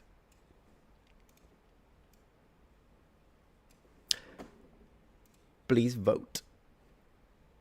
How do you write 4 correctly in ancient Roman numerals? Left or right? Left or right? First or second? You're voting, good. Hello, Peter Gross. Thank you very much for being a member. Soon we'll move into the member section. I see a lot of people saying left, some people saying both. Okay, you ready for the revelation in 10 seconds? 9, 8, 7, Muppet, 5, 4, Muppet, 2, 1. Okay, the correct answer is both. And I know that a lot of people think that this is right and this is wrong, but that's wrong. It's just that this, the one on the right, is more ancient. So the idea is that eventually the Romans got sick of doing this, which is found in a lot of iconography, by the way. So they would do 1, they would do 2, they would do 3, and then they would do 4. Absolutely. However, they got sick of it, and they're like, you know what? Let's do this one. So this is the one which adds, and this is subtractive method. But the subtractive method, which is the most common now, it is, of course, what became the standard eventually in Rome. But this one here absolutely existed, and you will find it. Sometimes on like iconography on shields, for instance, it's the same thing for 9, exactly. And I'm glad that you're asking, because I'll show you just that. Just an interesting thing. So let's go back. Okay, so if you want to do 9, normally you would do... sorry, I need the color. There we go. Here we go. So no, I don't know why it's not writing now. Oh yeah, because I'm silly. There you go. Thank you. Okay, so 9, usually you would do this, because x is 10, and so 10 minus 1 is 9. But this 5, 6, 7, 8, 9 is absolutely found in iconography, and it's a thing too. So once again, one is adding, one is subtractive, and they're both correct. The only difference is that the second one on the right, and I'm covering it now, the second one on the right is simply more ancient. That's all there is to it. And the funny thing is that I've seen historical reenactors that know this, and so they choose the one on the right, on the shield, particularly if they're doing a reenactment that is more on the Republican era. And I've seen people in the comments being, subtractive form, and the other one is called, is it additional form? I don't remember the word in the technical term. One is subtractive. Yeah, the one on the left is subtractive. And so I've seen people being assholes about it. Like, and that's the thing. Unfortunately, when people like go and go crazy, and they're like, "Oh, you don't even know that it's you don't do 4 lines." It's and they're like, yeah, but then now you look like a fool, right? So that's why I always try to be nice when I correct people, unless I'm like super sure. And even in that case, there is no reason to be an asshole, because if you're an asshole about it, and then you were wrong, as you could be, it's additive, I think, and then you end up being wrong, then you made yourself for a fool, because you showed that, you may have known this one, but you didn't look at the sources, which is nothing wrong, as long as people are nice about it. They're like, oh, I think this is wrong, someone might say, and then if someone tells you, no, there is actually this piece of iconography that shows that the Romans absolutely used this system as well, then you could be like, oh, okay, fine. And then you're not an asshole. Isn't that just easier? Isn't it just easier to be nice about things? It's just strategically better. Even from a tactical standpoint. It's just better. Just in case. Right? So anyways, if this was news for any of you, then good. We could learn something during the stream, and that's fun. I had a situation like that too, with something different. It doesn't really have to do with Rome. Makes sense. Yeah, learn something new. Yes, for fun. It is obvious if you spend a lot of time with the sources, but not everyone can, right? The people don't have time. It's not your fault if you gotta work. You know, you gotta do things. You gotta study other things. Then you may not. For me, it's easy because I'm paid to look at the sources, so it's fine. Obviously, I have more time, and then I've seen it a lot of times written that way. I'm like, oh, okay, cool. But people don't. What I wanted to show you, however, is this. Because this is another thing that I've seen, because I'm a member of several groups on Facebook about nerdy stuff, right? And so one thing that I love is Ninja Turtles. I'm like obsessed with Ninja Turtles. I absolutely love Ninja Turtles. And if you remember, this is where I started from. These are Ninja Turtles from the late 80s. Don't shatter my prejudices, I'm sorry. So Ninja Turtles from the 80s is where we get the 4 different colors: Michelangelo, Raffaello, Leonardo, and Donatello, and I'm the only one here who can pronounce it right. So, but anyways, what's interesting is that if you look at, for example, so this is kind of a given for Ninja Turtles now, the 4 colors. But if you go into Ninja Turtles early comics, you will notice that they are all red. They are all red. There was no differentiation in color. They are only diversified, so you can recognize them because of the weapon. This guy's Raffaello because he's got the side. This is Leonardo because he's got the sword. So what happened is that not only there are like old, there have been recently, I'm sorry, I can't even speak. Is he punching Hitler? Goodness gracious. Okay, I didn't see that one. Anyways, so this might be news to you if you're not familiar with the very old school. Like, this is before they were turned into a cartoon. In fact, the reason why Ninja Turtles became differentiated with different colors, it was to make it easier for the kids on screen to recognize which turtle was which, right? Because obviously this is a lot easier to... Personally, I like it this way. I like it more with the 4 colors, but whatever. The creator of Ninja Turtles, actually, I read an interview and he didn't like this. He's like, no, I wish I could have kept them. By the way, this is wrong because we have 2 Raffaello. Whatever. The creator didn't like it. The creator was like, no, I wish I could have kept them all red. Fine, okay. But whatever. So what's interesting is that recently they released a new series of Ninja Turtles action figures, but they are based on the old ones, the comics, and they made them all red.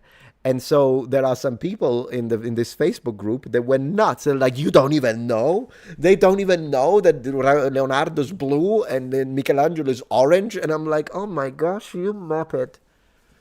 Yeah, so that happens as well. I guess it happens everywhere. It's pretty much for Raf. Yeah, Raffaello is the original, pretty much, color. It's him. Raffaello is the original color. I think the leader is Leonardo, though. Was he the leader in the original comics? You could be right, because Leonardo becomes the leader in the cartoon. In fact, I always prefer Raffaello in the comics or the the 90s movie. The kind of badass, very serious, a bit violent Raffaello is always my favorite, over the cartoon one, which tends to be kind of a funny jokester. Because to me it's redundant at that point, because we already have the comedic relief, and that's Michelangelo. So I really like the badass Raffaello, because then he clashes a lot with Leonardo, because Leonardo is the more like the wise, very respectful guy with more of a his head on his shoulder. Instead, Raffaello is like a hothead, right? I've always liked that, because Raffaello is my favorite Ninja Turtle. Yeah.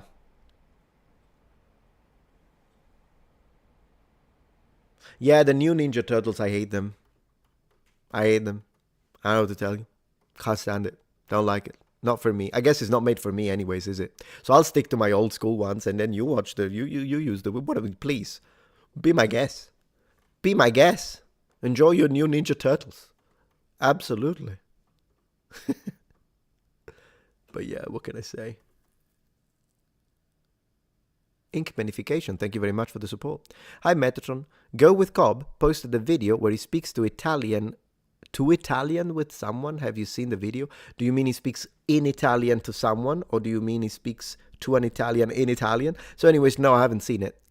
Who's Go with Cobb, by the way? I don't remember. Putting it up here, and then we could check it out later. I'll check it out though. Absolutely. We couldn't even check it out during this live stream at one point.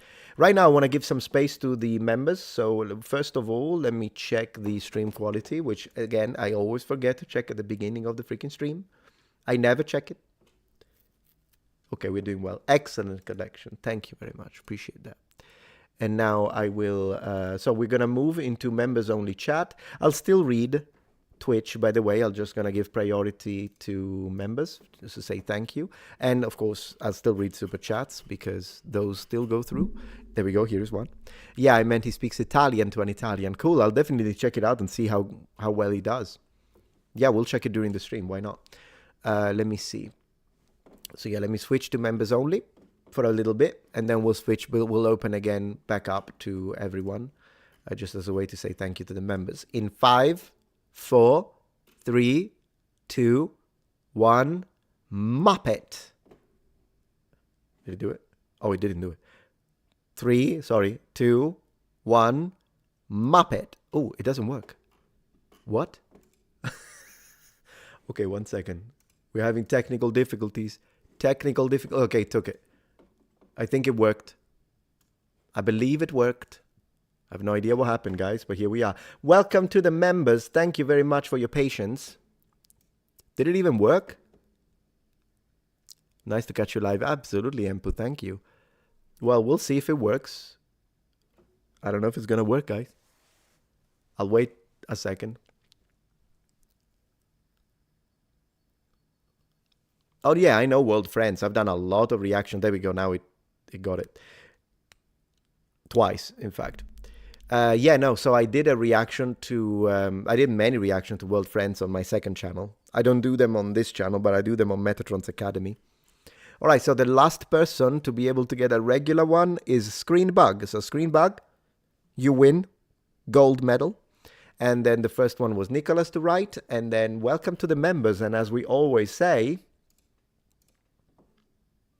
Welcome to the inner circle. Good to have you here, guys. What are we talking about? Ooh, look at that. Shields and helmets. That's fun. Oh, from Warhammer Magic. I see. I'll have to look this one up in a little bit out of curiosity then. Thank you, Raphael, for the support. There is a new comic series called Teenage Mutant Ninja Turtle: The Last Ronin, where all turtles but one have died. Ooh, he wears no colors but uses all weapons and is looking for revenge. Part of the mystery is who he is. That's pretty cool. So I saw his action figure, actually. I saw his action figure. I was this close to buying it from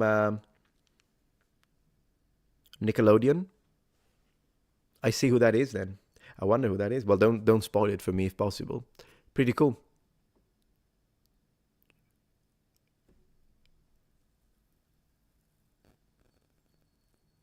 Oh, really? Well, yeah, Shakespeare would be familiar, I think, with what a pistol is. Pistols were a thing. I mean, at least the early types. You can find them in the early 1400s and even earlier. Although then again, the one earlier become like a little bit of a tube rather than the mechanism is a lot more simple when you go into the late 1300s. But yeah. Or middle 1300s, in fact. Muppets only. Welcome to the members. How you guys doing? Can you react to Hagoromo's first encounter in Naruto? He speaks in early modern English in that scene.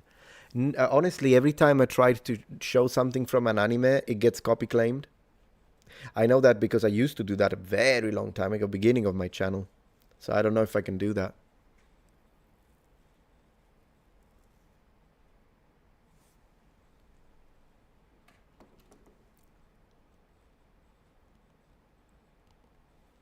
Let's see.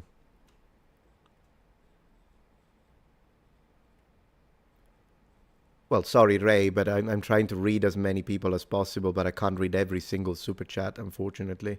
Oh, no, did you say super chat? Apologies. Super chats, yes, I read all of them. Regular chats is a little difficult sometimes to read every regular chat is impossible, but super chats, I'll absolutely go back and read them. Every super chat gets read. Let me see. Never forget pineapple on pizza is Canada's fault. Oh gosh. Is it? Yeah, I think Canadians told me that.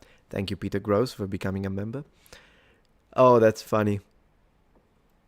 I mean, that's fine. They can keep it in Canada and enjoy all the pineapple on pizza they want. 2003 TMT is the best version of the Turtles. For me, it's 80s. Oh, wait. It's a joke, you said. Yeah, 2003 TMT. Let me have a look. What are we dealing with? What are we dealing with? Which one is it? Okay, wait. No, these look good. I think these are good. Yeah, no, these are pretty cool. But I'll tell you one thing about this. I thought it was a joke, but no, I don't think you're joking because those are cool. So yeah, no, these look really tough. I like them. But I've never been a big fan of the different hues of green for the turtles. I don't think you need that to distinguish them. So I've never been a big fan of that. I prefer when they all have the same color.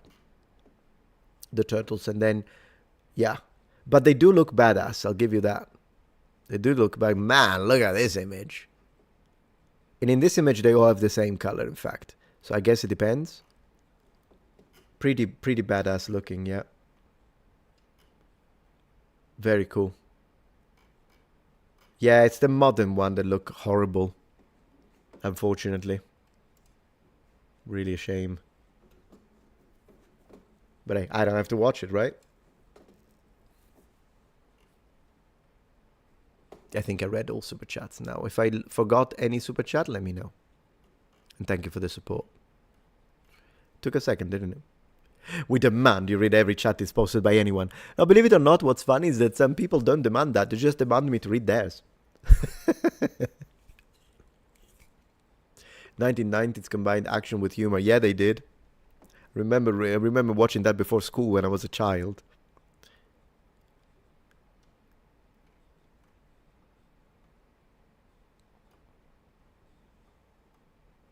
Yeah, right now we are on members only. Yeah, right now, yes. I'll read all of mine. I demand Metatron read some random Twitch person chat. Let's do that. Let's get one. I'm a 95 baby and I barely watched cartoons because they were already getting bad when I was preteen. But 95, you still have... Oh, baby, though. So basically, yeah, when you're 10, it's already 2005.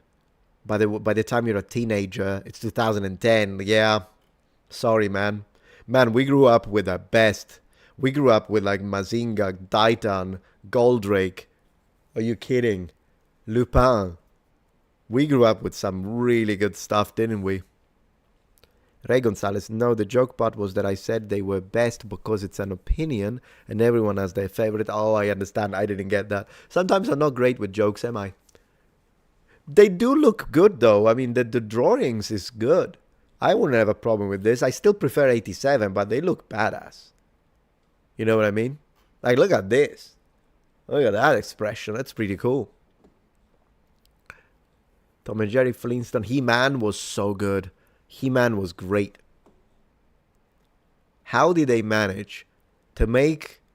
Yeah, I mean, they did give him a bodybuilding physique, which was the thing back in the day. I mean, if you remember, even magazines, actors, it was the times of Arnold peak physique, Schwarzenegger, and also, the others, Rambo, so Sylvester Stallone. This was the time. This is how it was.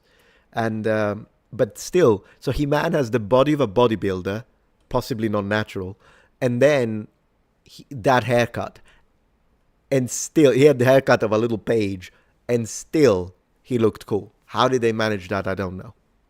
But they did manage that. Oh, I remember the A-Team. A-Team was pretty good, yeah.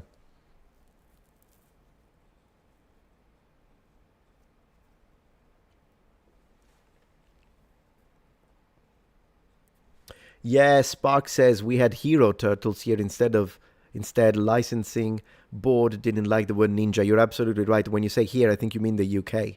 I did hear that in the UK that they didn't, when I was there, remember saying Ninja Turtles and be like, oh, Hero Turtles. I'm like, what? What the heck is wrong with the word ninja? Seriously? Oh my gosh. This is when, like, that's the problem when old people in the government make decisions about things they don't understand. That's the problem. heroes.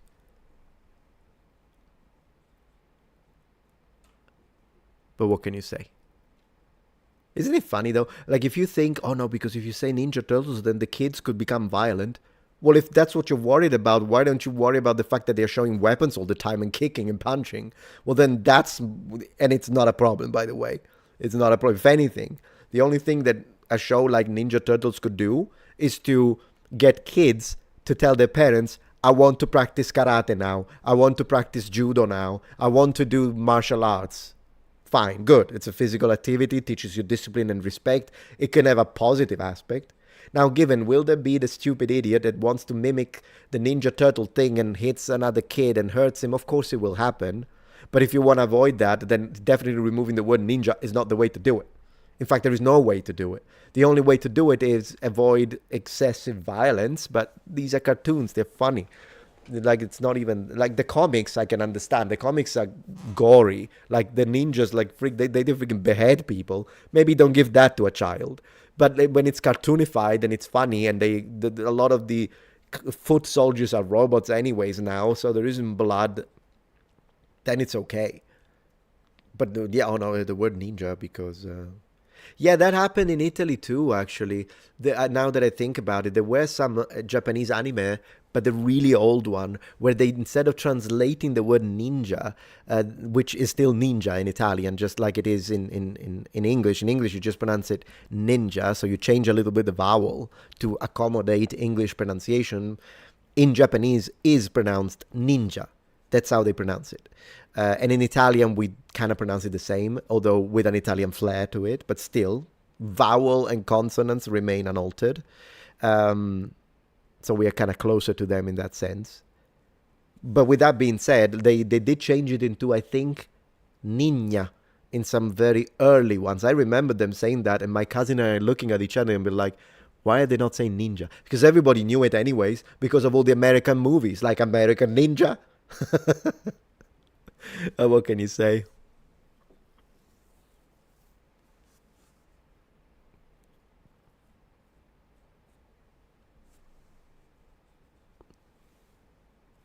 Yeah, you wanted karate lesson when you saw Karate Kid. Makes sense.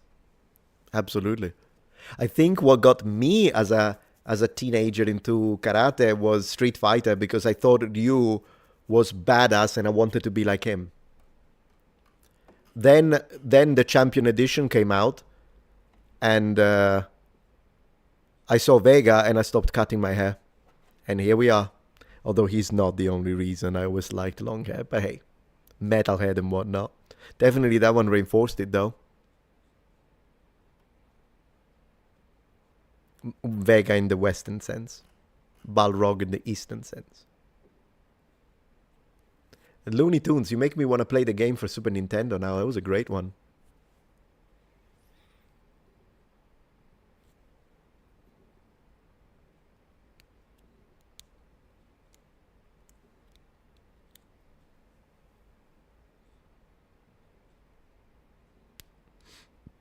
I love how there are today about 40 hours of Middle Earth content to watch. Really? Oh, that's insane. Like all the movies put together, and what? Cartoons as well?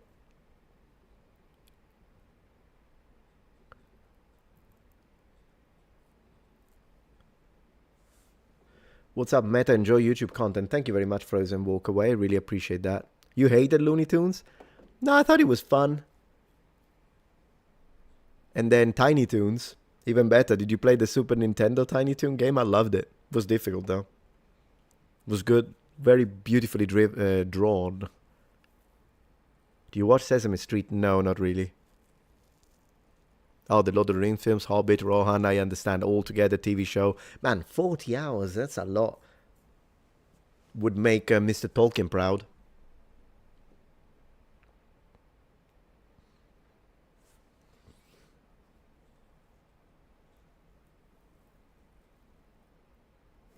It's funny how the system thinks you're bullying the Looney Tunes.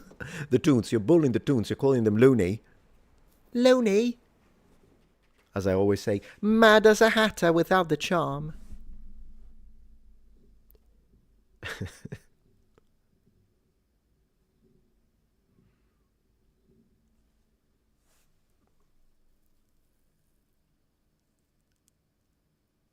Yeah, I mean, he made the stuff, so of course he should get a cut.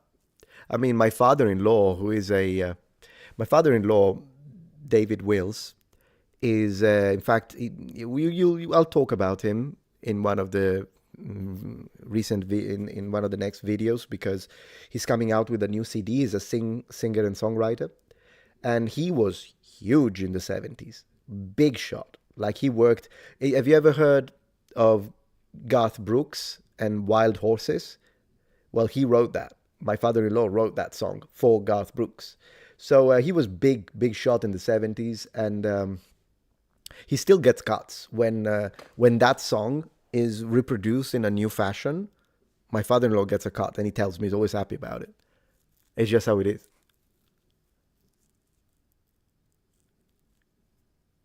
Yeah, he's really good. He's really good. Even now in his 70s when he sings, is great. Very good singer. Country singer, of course.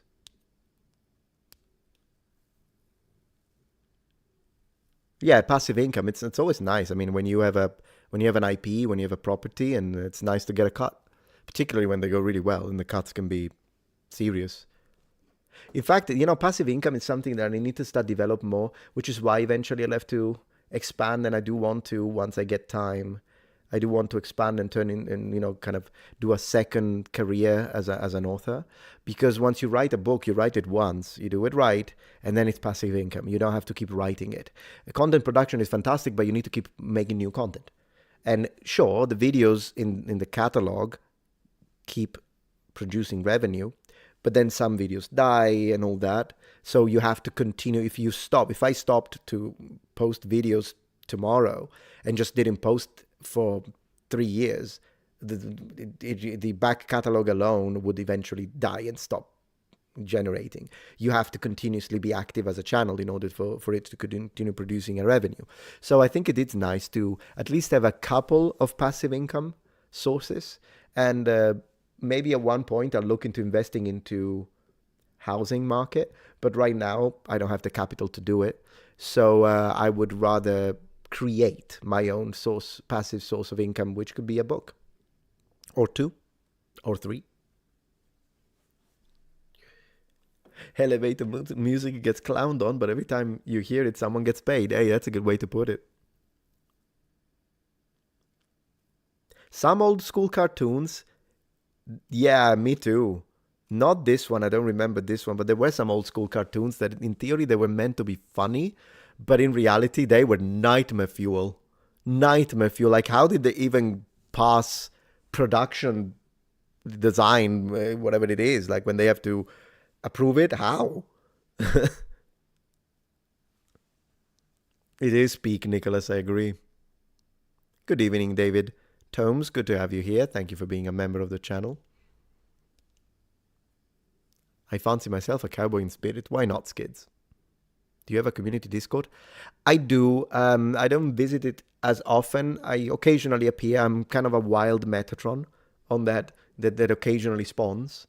So I do have it, but I don't know how to find the link. This is how bad I am with these kind of things. So usually one of my moderators there, he's usually here during live stream when he's not busy. I think today he's busy. And he's the one who puts the link for the Discord. It's a Metatron Discord. Yes, I just haven't got a clue. So if you can tell me where I find the link for the invitation, happy to give you the link, guys, but I don't know where to find it. I don't know. I delegate. When it comes to that, I can't do everything. So I delegate, which means I don't know how to do things. I delegate, oftentimes. Top of the server? Maybe? I don't know. Let me see. Top of the server. Let me have a look. Let me move it to the other monitor so that we avoid sharing any sensitive information if it happens. And let me see what we've got. So this is Metatron server. Very nice. So let me see if I can see it quickly. If not, we'll have to do it next time. Server boost, invite people. Does this do it? Let me see. Or server invite. No, that's not it. Or use copy. Let me see. I copied something. Let me put it on a document very quickly just to make sure that I haven't copied anything I mean, it is a link to Discord, but I am not sure if it's correct. So I don't know if I want to risk it.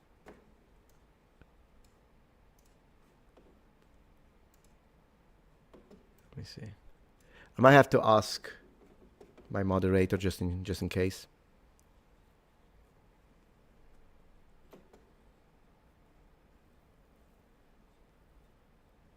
Automod thinks I'm a bully. Sorry, Makariv. My favorite Imperial auxiliary unit, either cavalry or some of the archers. Slingers as well. Really depends. I'll go for cavalry. Cavalry wings.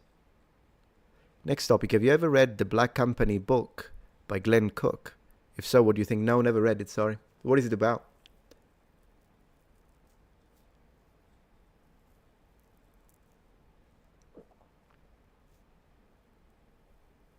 No problem, Nicholas. So, while Nicholas leaves, GG, thank you so much. One thing I wanted to do is to have a look at, very briefly, at those findings, guys.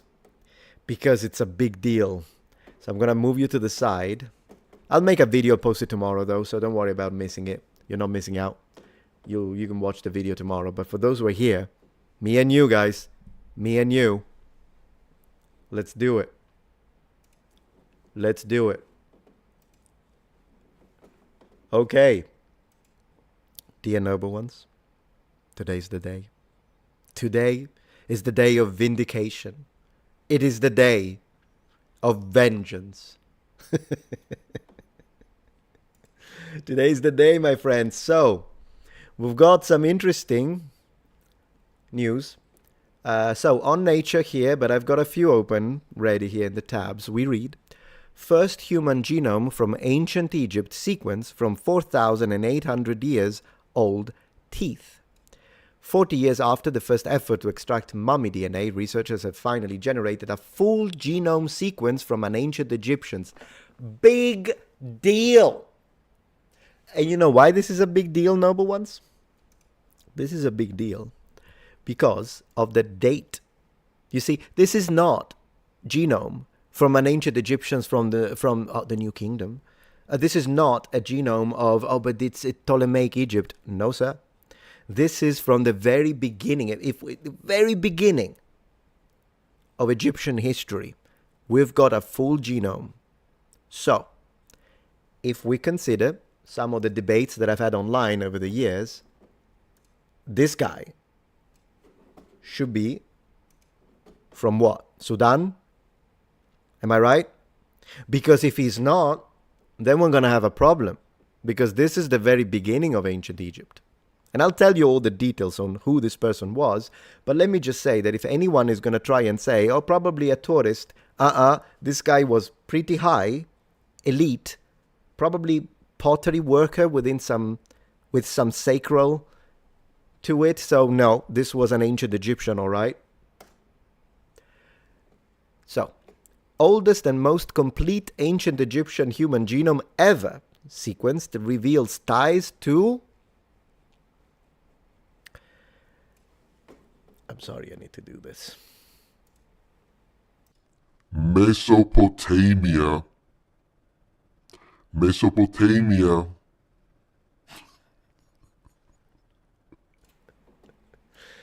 But this is not, you've seen nothing. You've seen nothing. Now here's the thing, guys. Here's the thing. Ancient Egyptian genome reveals 4,500-year-old genetic ties to Mesopotamia. This is a big deal. So this study is a study that is very recent, very recent. Finally, we see what an ancient Egyptian genetic connections, and it's Levantine. Man, I've been saying this. Anyways, this is the actual study. This is the full study. I've already read the entire thing, which took a while. I'll be honest with you. And when it comes to the genomic stuff and all the detailed explanation, I think I might need help from a professional. But regardless of that, my friends, and for this one, I'm opening chat because I need to see what everyone says while we read this and share the truth once and for all. I need to open this to everyone. Everyone. In 5, 4, 3, 2, 1. Man, it takes forever to do the transition. I'm sorry. It's like there is a lag. One moment, please. I swear I clicked it. It's just that it's a little slow. Wonder why. Maybe there we go. Oh, page is unresponsive. I'm getting hacked. We'll wait. We'll wait. We can wait a second, can't we? I waited years for this. I can wait. Yeah, there we go. See? You just gotta be patient, and you'll be vindicated. Thunderwing is the man. Always winning. Thunderwing, thank you very much. And then a silver medal to Melanie, and a bronze medal to Hal Balloony. Mesopotamia, yeah. So guys, this is the day of victory. Now, it's not, I'll be honest, okay, because you know me, I'm always intellectually honest, regardless of what people say. Of course, this is one person. So it's not that now I'm going to say every single ancient Egyptians had ties to the Levant, or that every single one had ties.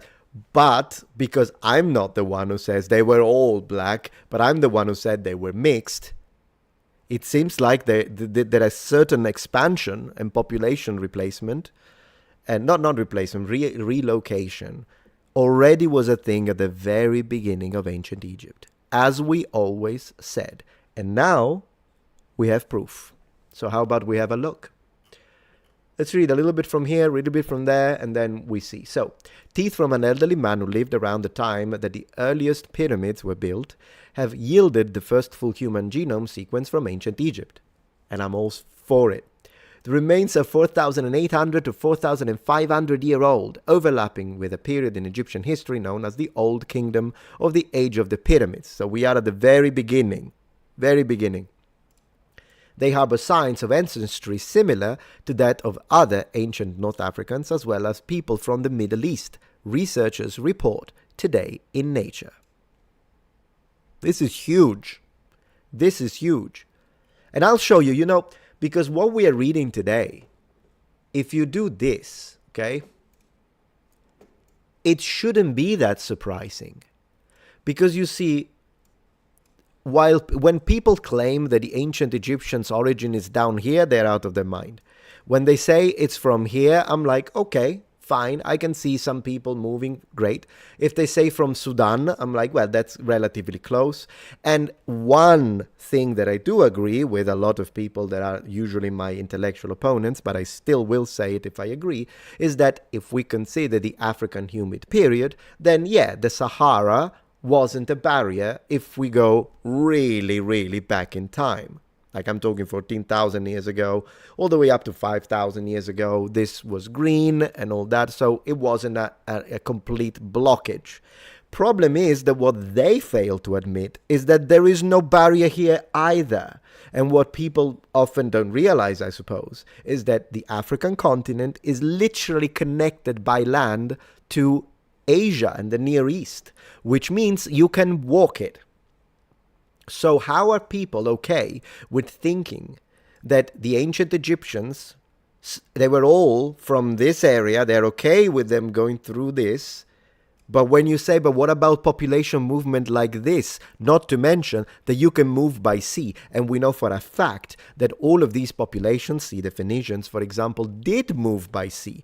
So you can do this by sea, and you can do this by land, and yet they act as if there is a massive barrier here, which makes absolutely no sense. And now, not only we had clear indication of cultural continuity and connections between people from the Levant and ancient Egypt, because if ancient Egypt had zero connection to this section of the world and the Eastern Mediterranean, it would literally be the only North African area in the sea that would have zero connection, since Libya has those connections. Tunisia and Carthage, we just demonstrated that it's connected to the entirety of the Aegean, in fact, and to Europe up to a certain extent. And I know they're going to hate me for saying that, but I'm not saying it. DNA analysis is.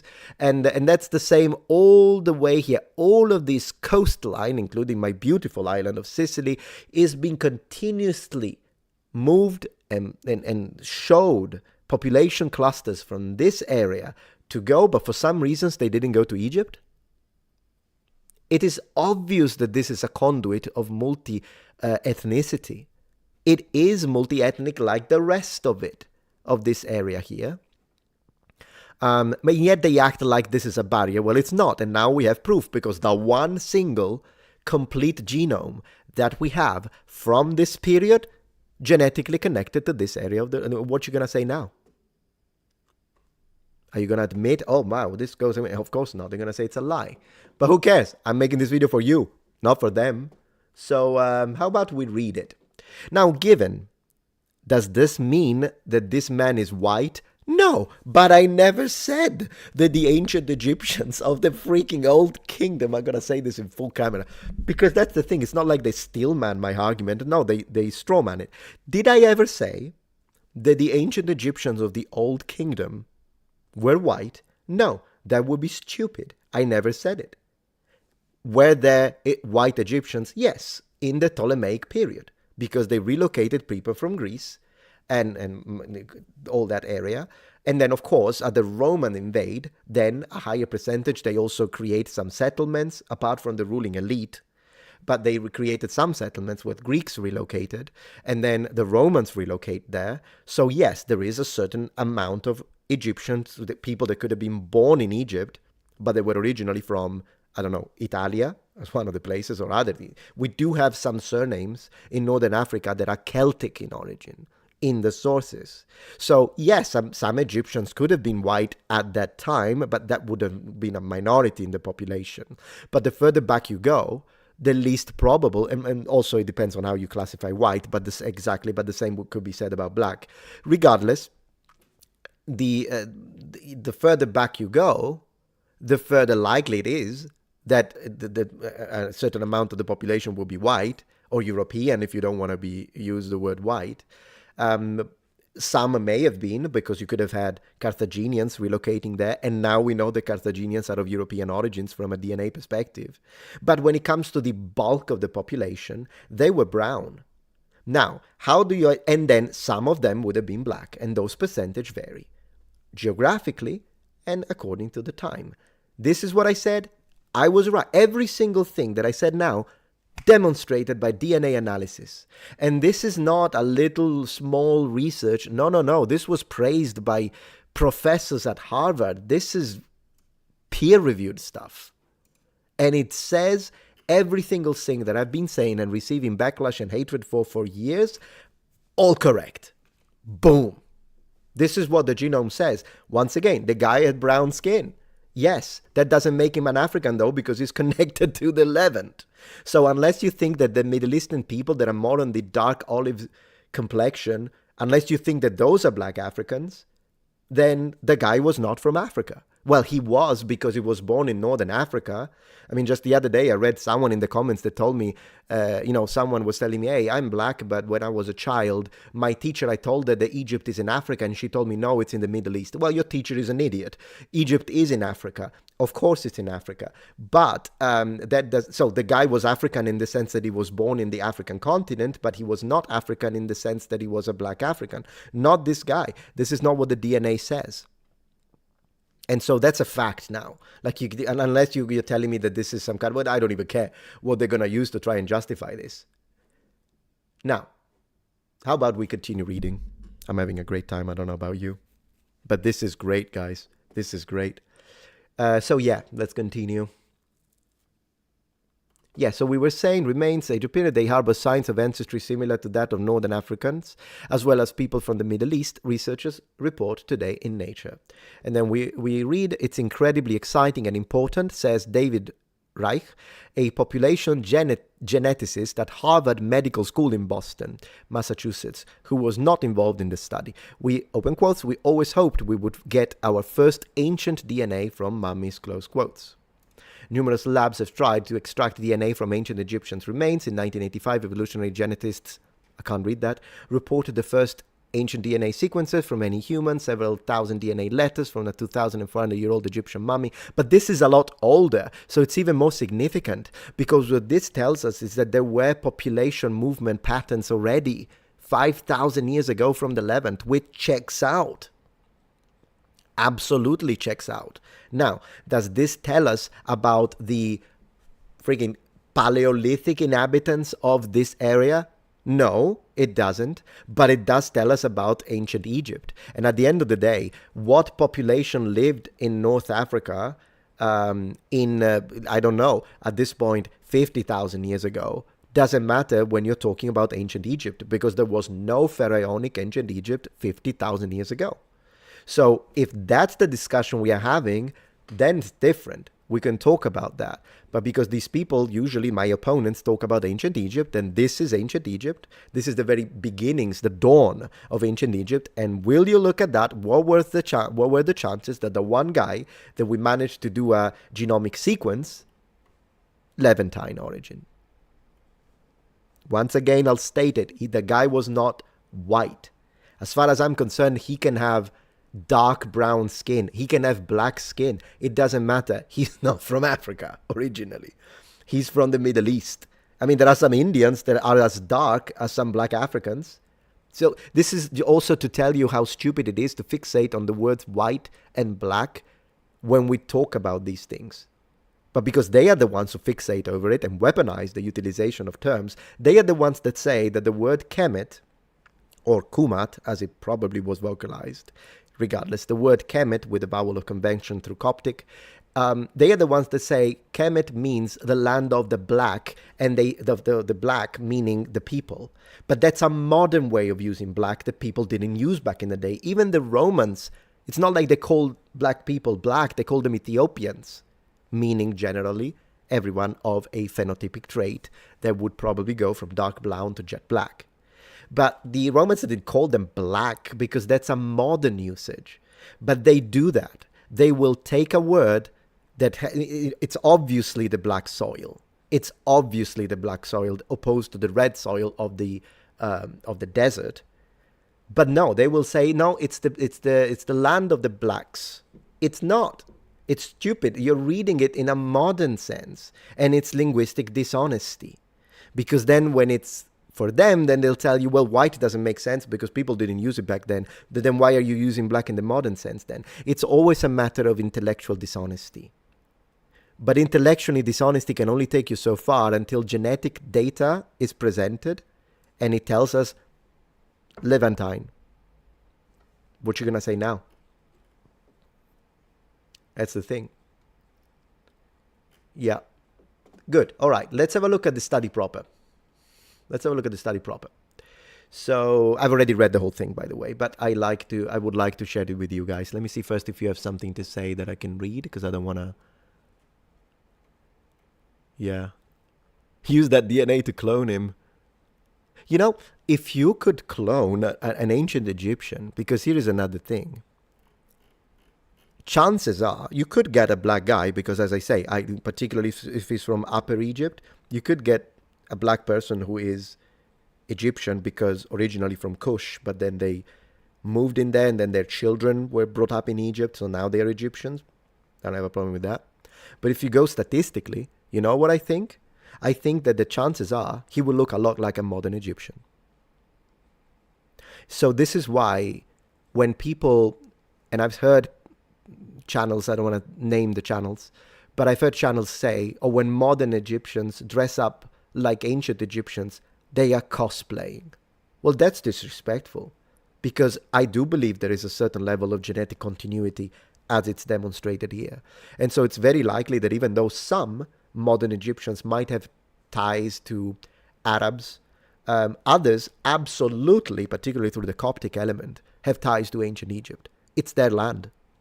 So no, when they dress up as ancient Egyptians, they're dressing up as their ancestors.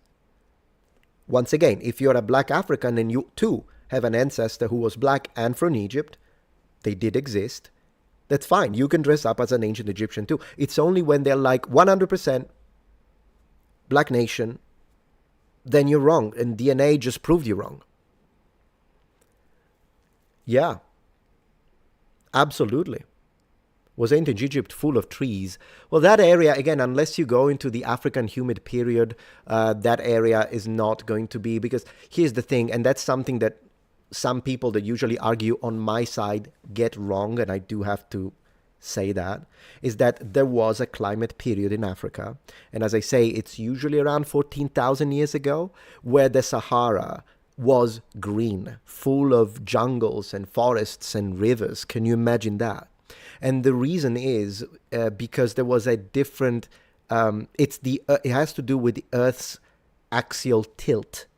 So it actually has to do, you will have to, maybe I'll have to invite a cosmologist to really look into this, into the details, but generically, it's because something happened with the axis of the Earth, some changes. And these changes completely affected the climate in that area. And if you look at some of the recreations, so how the Sahara region looked in this specific period, it's mind-blowing to imagine that, full of grass and trees and lakes. It would have been incredible. So yeah, when some people say Sahara was a barrier, I'm like, yeah, when? You need to ask when, because otherwise you may be creating a straw man that lacks academic validity when you say that. So there is that. It is a fascinating. I've seen some 3D recreations, and they look outstanding. Absolutely outstanding. Anyways, let's continue reading the study. Miniman has a great video on the Green Sahara. I'll check it out, because usually he does a really good job with those. I'll check it out 100%. Abstract.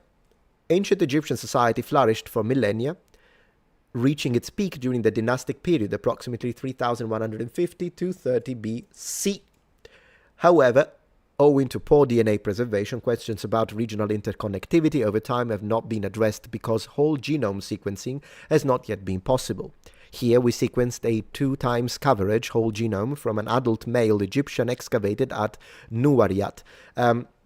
Sorry if I mispronounced it. This is 120 kilometers south of Cairo, if I am correct. So it's kind of like, it's kind of down south a little bit, if you want, not too far from Memphis, in fact. Radiocarbon dated 2800 to 2800 BC, okay. He lived a few centuries after the Egyptian unifications, bridging the early dynastic and old kingdom periods. The body was interred in a ceramic pot within a rock-cut tomb. And by the way, it's because he was a potter, among other things. Potentially contributing to the DNA preservation. Most of his genome is best represented by North African Neolithic ancestry among available sources at present. Yes, approximately 20% of his genetic ancestry can be traced to genomes representing the Eastern Fertile Crescent, including Mesopotamia and surrounding regions. So, this ancient Egyptian, we don't know how typical he was, but this ancient Egyptian has ties to local populations in North Africa and the Levant. Nothing further down. And that's what we have. This genetic affinity is similar to the ancestry appearing in Anatolia and the Levant during the Neolithic and Bronze Age.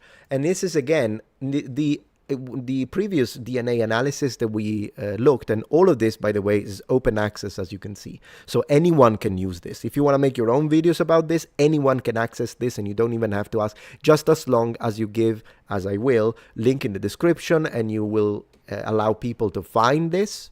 That's all you need to do. It's open source, which I very much appreciate. But we did see that already the Carthaginians had Anatolian ancestry and Aegean ancestry when it comes to the DNA and makeup. So yeah, Greek connections to the Greeks, to the Anatolian Peninsula and all that area. And once again, we see the same in Egypt. And it shouldn't surprise us because, again, North Africa is in the Mediterranean.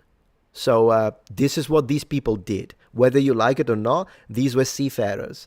And they were settlers, they were colonizers, and they were spreading for economic reasons and for military reasons sometimes. Oftentimes it's more a trade network.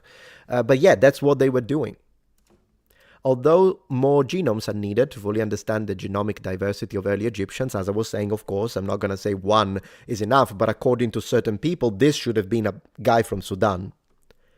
Our results indicate the contacts between Egypt and the Eastern Fertile Crescent were not limited to objects and imagery, such as domesticated animals and plants, as well as writing systems, but also encompassed human migration.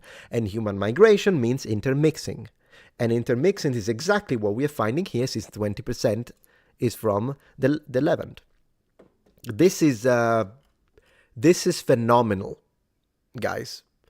This is like, it's exactly what I've been expecting. Like all the years where we were looking at the pictorial evidence, we were looking at the debating all the ways of, but it depends because the colors and the pigments. And then, but what about these vases? Because these vases are used as well. The same techniques are used in Mesopotamia. And they were like, no, because these were, yeah, they may have learned that they bought them, but they were not from this place. We fought over this for years. Kept telling me I was lying. And now genomic, they do one, and it points to the Fertile Crescent. 0 DNA from Sudan or Horn of Africa and whatnot. And the same thing happened with Carthaginian. If you remember, I made my debunking video of that channel that was talking about Carthage, saying that the original inhabitants came from the Horn of Africa. They do full genomic testing. They are all from the Aegean, Anatolian Peninsula, and the Levant. GG, what can I tell you? Checkmate.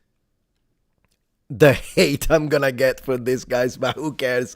I'm here for you, because unfortunately, this is an incredible news.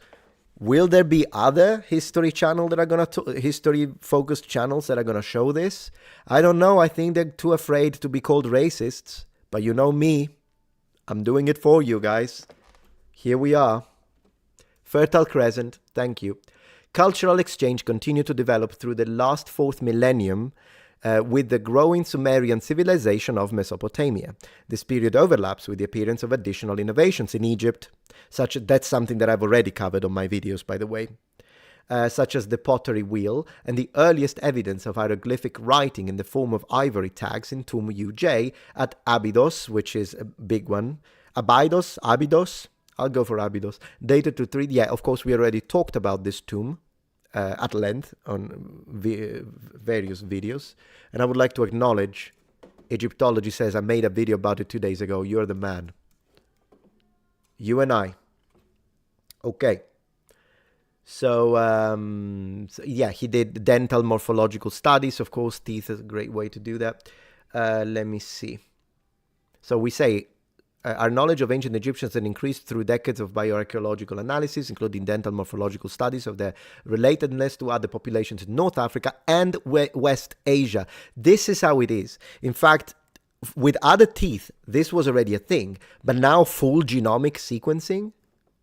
Is it really that strange to think that people in Egypt would be from North Africa and this place?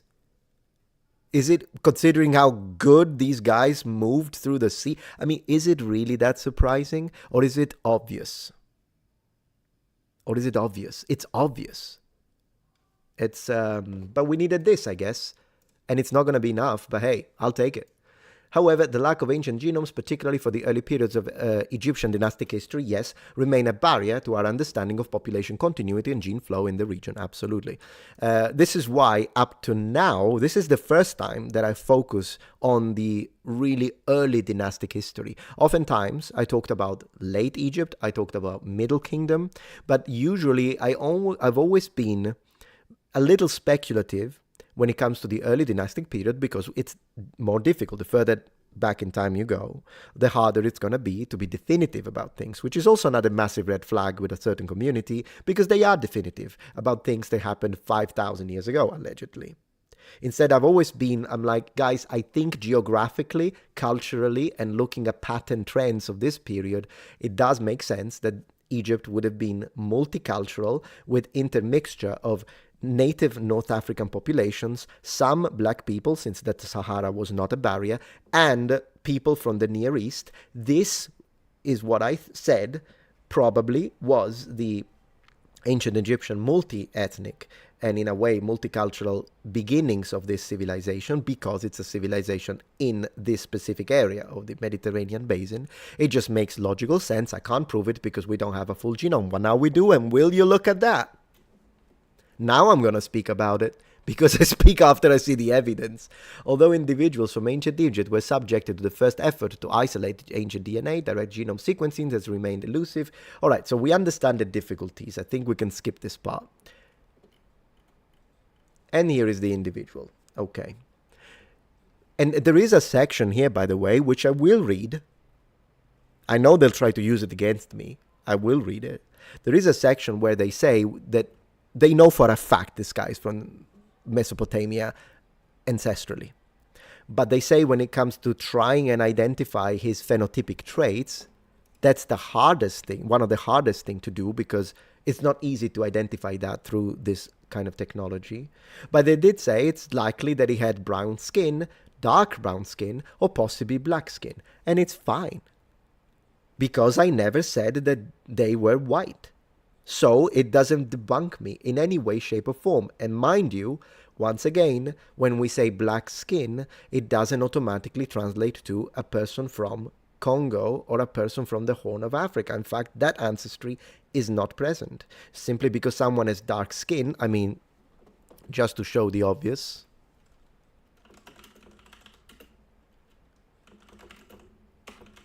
Just to show the obvious. But what can I tell you?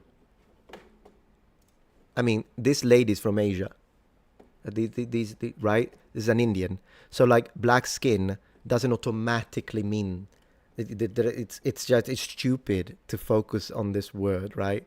Because, but today when we say someone is black, it means... I know, today, but we're talking about freaking... But anyways, I have to show the obvious, that dark skin does not automatically mean someone from Sudan or a Kushite and all that kind of stuff. You would say this is obvious. Some Asians do have dark skin. But regardless, this is the only part of this genomic sequencing that people, that they don't know for sure because it's difficult to recognize. I think the guy had brown skin. Why do I choose that one? Because it's the one that we see the most in the pictorial evidence. Very simple. Very, very simple. All right, 1 second. Let me see. Let me double check that we haven't got people saying stupid stuff. Because if we are... Who's scared? Poker Cave. Scared about what? What do you think I'm scared? Well, how am I scared? I'm literally here in front. I am in front of a camera. Most of my opponents never even show their freaking face. I'm here like this. In front of the camera. How am I scared? You should be scared.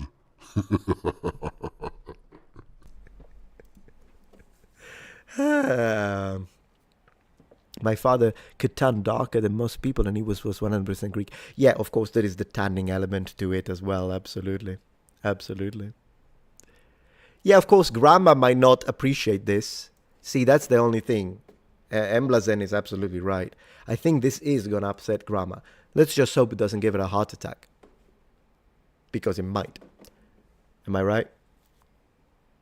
Very nicely, we have got a nice guest today. Leonidas Sparta, fantastic content creator. Guys, if you like ancient Greece, you've got to go subscribe to this guy. It's easy. Just click on his name.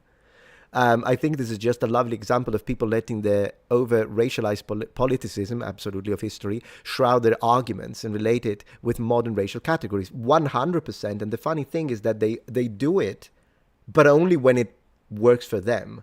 Because if it then works against them, then they will tell you, why are you using a modern term?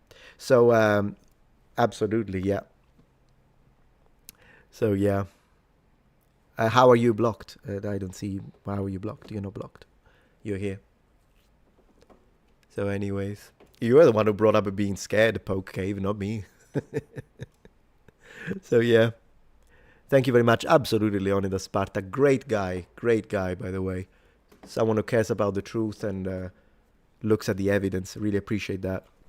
One of us. All right, let's continue. Let's go. So, where were we? Sorry. Oh, yeah, we were about debunking everything once and for all. That's what I'm going to call it. They hate it when I do that, by the way, on my videos. Once and for all. This one is going to, once I edit this, it's going to have that title. Let's go. All right, so we were reading this guy. It tells us where it is. Yeah, 265 south of Cairo. So I thought it was 100 and I was wrong. 265 kilometers south of Cairo. It's the village, okay? Radiocarbon dating of the skeletal remains show that the Nuwariat individual died between this age here, okay? So the result supports the initial archaeologist's assessment. The material culture and funerary practices at the site were consistent with those of the 3rd and 4th dynasties of the Old Kingdom. So we are really back in time here. So whoever wants to refute this, you can't use but this is the Ptolemaic period anymore. Can't use that one. You have to come up with something else. The body was placed in a large pottery vessel inside a rock-cut tomb. Fascinating. This treatment would have ordinarily been reserved for individuals of a higher social rank, class, relative to others at the site. Fantastic. As observed everywhere else during the early dynastic period and at the Old Kingdom royal cemeteries near the city of Memphis. Fantastic. All right. So, although, this is the part, acknowledging known limitations in predicting phenotypic traits in understudied populations, the Nuwariat individual is predicted to have had brown eyes, brown hair, and a skin pigmentation ranging from dark to black skin, with a lower probability of intermediate skin color. So, this part about the phenotypic traits is all about probabilities. We don't know. But it doesn't matter, because any skin he would have had, maybe he had olive skin, maybe he had that type of olive skin that would encompass brown skin as well, probably what I would say, or maybe he had black skin. It doesn't really matter, because when you look at the rest of the study, he's genetically tied to the people of ancient Anatolia and Mesopotamia and the Levant. Here we are. Guy has Asian connotations. Okay, the individual was genetically male, consistent with the expressions of standard skeletal features. Further osteological examination revealed that he would have stood 157 to 160 centimeters tall, so it's kind of short.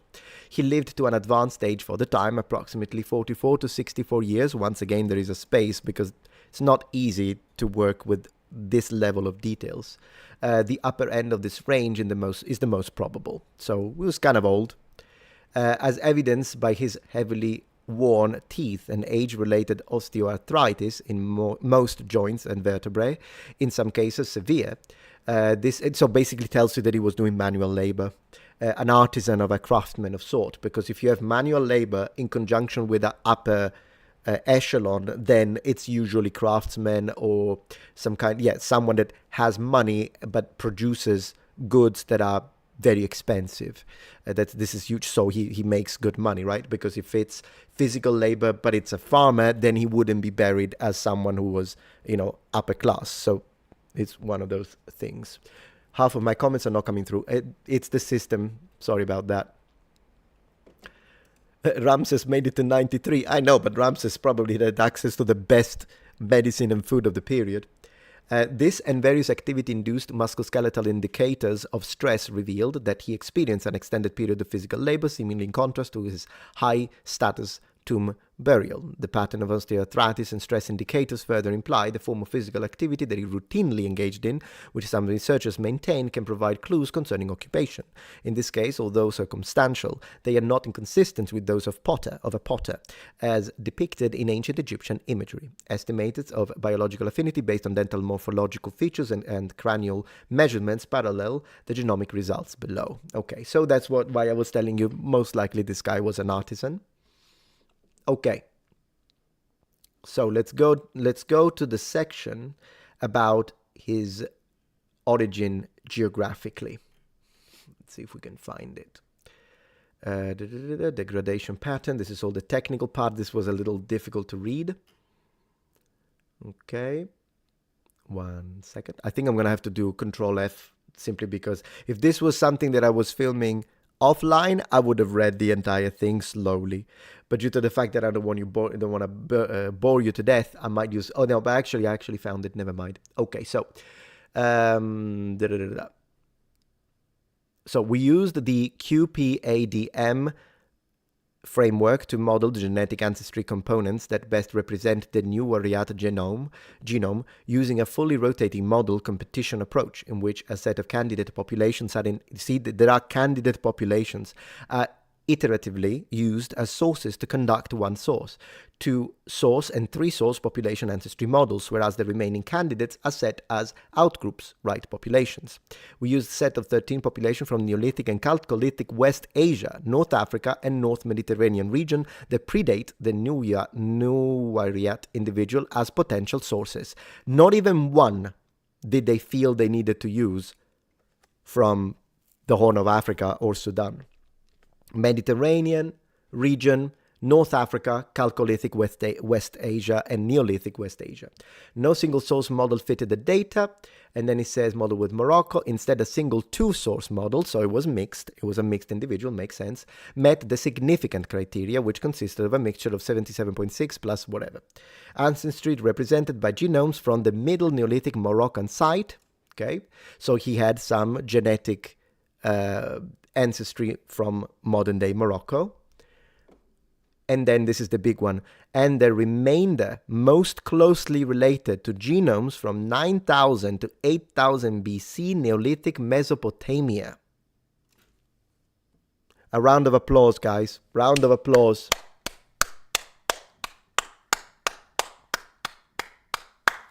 Right, in addition, 2-3 source models showed similar ancestry proportions, but with a minor contribution of a third ancestry component. He has a third ancestry component represented by genomes from the Neolithic, Chalcolithic Levant. So this guy, 2 out of 3 components are from the Middle East. Ancient Egyptian, Old Kingdom. Oh, what a day.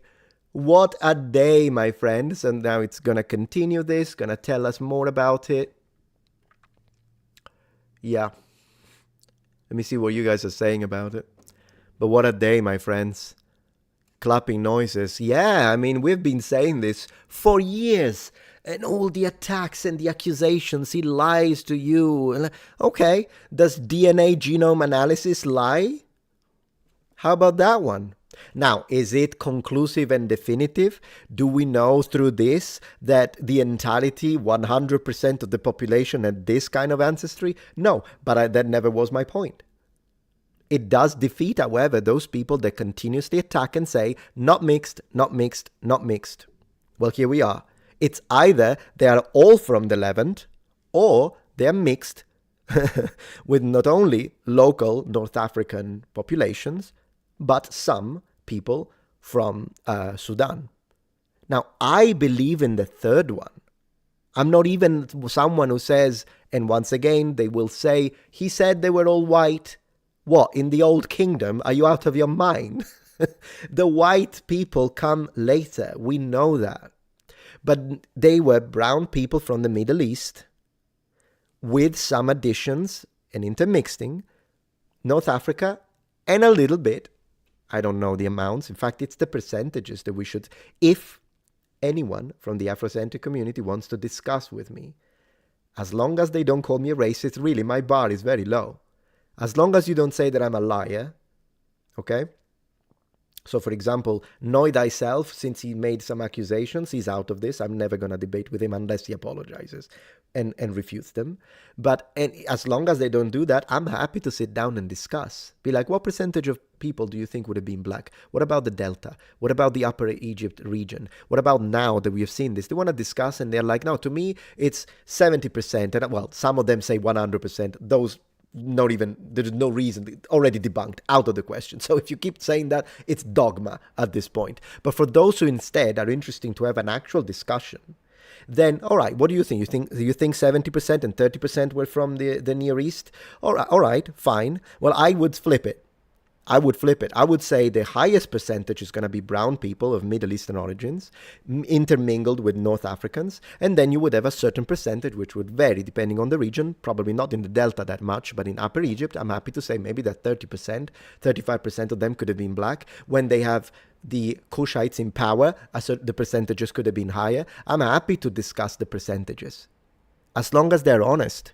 That's really what we're going to discuss. But the moment someone says I'm a liar, or they say, no, they were 100% black, we can't talk anymore. Because it's like talking to someone who believes in a dogma. And the problem is that you shouldn't mix the two. It would be like speaking to me about the historicity of Jesus, But me not doing what I do, which is put aside my faith and talk with you, sit down and be like, okay, I think there is these percentages and I understand if you don't want to validate this source. No, it would be like me telling you, when you tell me what are the historical, secular proofs that Jesus existed, and I'll tell you, Jesus is my King and my Lord, and he was resurrected on the third day. Amen.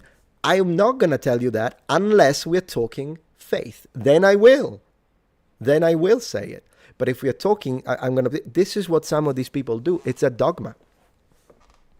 And when that happens, it's a problem because we can't really have a conversation at that point. If you're going to refute this because you're going to say, oh, they're stealing our history, white people stealing our history, from how many universities had to collaborate to be able to do this? And they all agree it's good. And I'm sure some of these professors could have well been black. I don't think they have a problem with this. I'm not even looking at the skin of these professors. Who cares? You know what I mean? They are the ones who are like, okay, but let me look at the names. I'm going to look them up. And if they're white, they're lying. That's what they do. I don't know. Have you seen me? How long have we been speaking about this? A while. Have you seen me say, well, let's have a look at the skin tone of the people doing the... Who cares? No, they're professionals. Full stop. Is garum good on pizza? Absolutely not. Thank you, Ray Gonzalez, for the support. I know this is cathartic to you, but it is also to me. Oh, yeah, because so many people in real life and on the internet have called me names and said horrible things to me. And now I can say, F you, I was right. Absolutely. Absolutely. And to those that were instead polite and just disagreed, I will not be an asshole about it. But to those that were assholes about it, oh, yeah, this is the time, my friends. This is the time.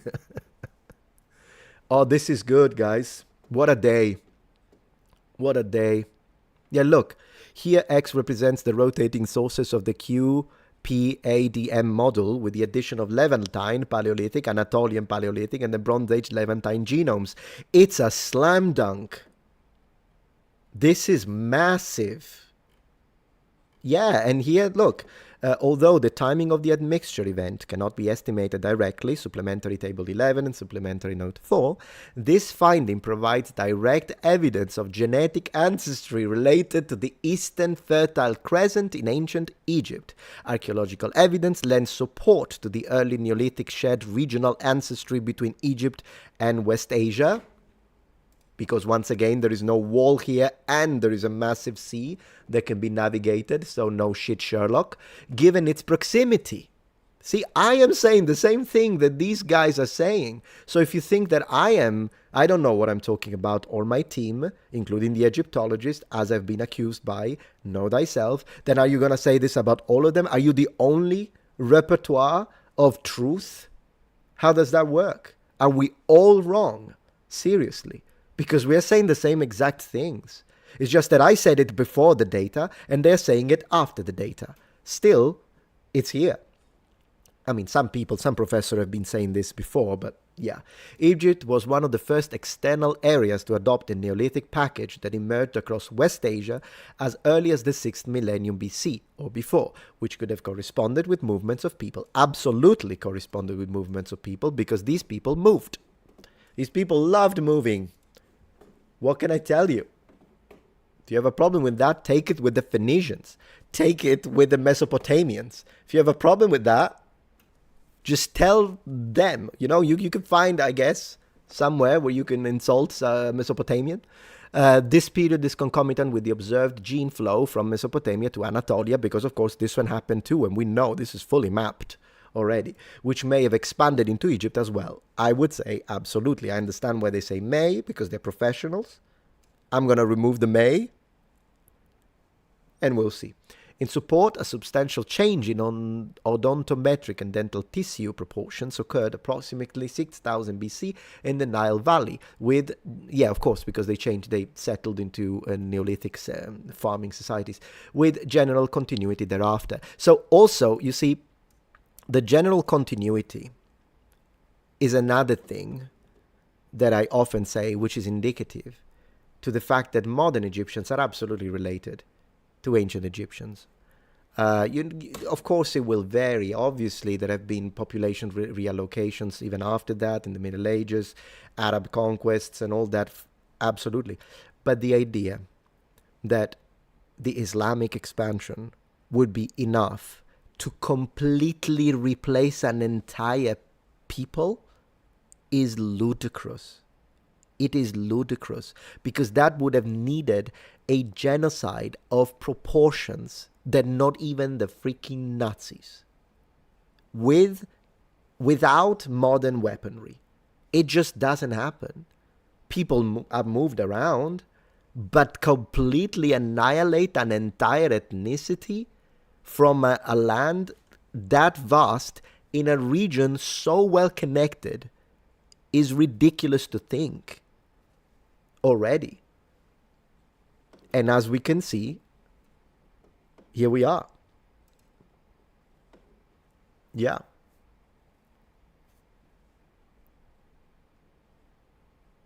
You're one of them Italians. Is the food actually good? Oh, yeah. Italian food is fantastic.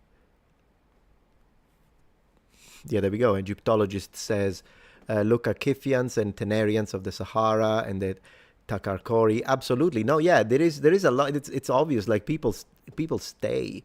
Even, when we initially thought that the Anglo-Saxons, as they arrived in England, they replaced the entire population, but that's been rethought.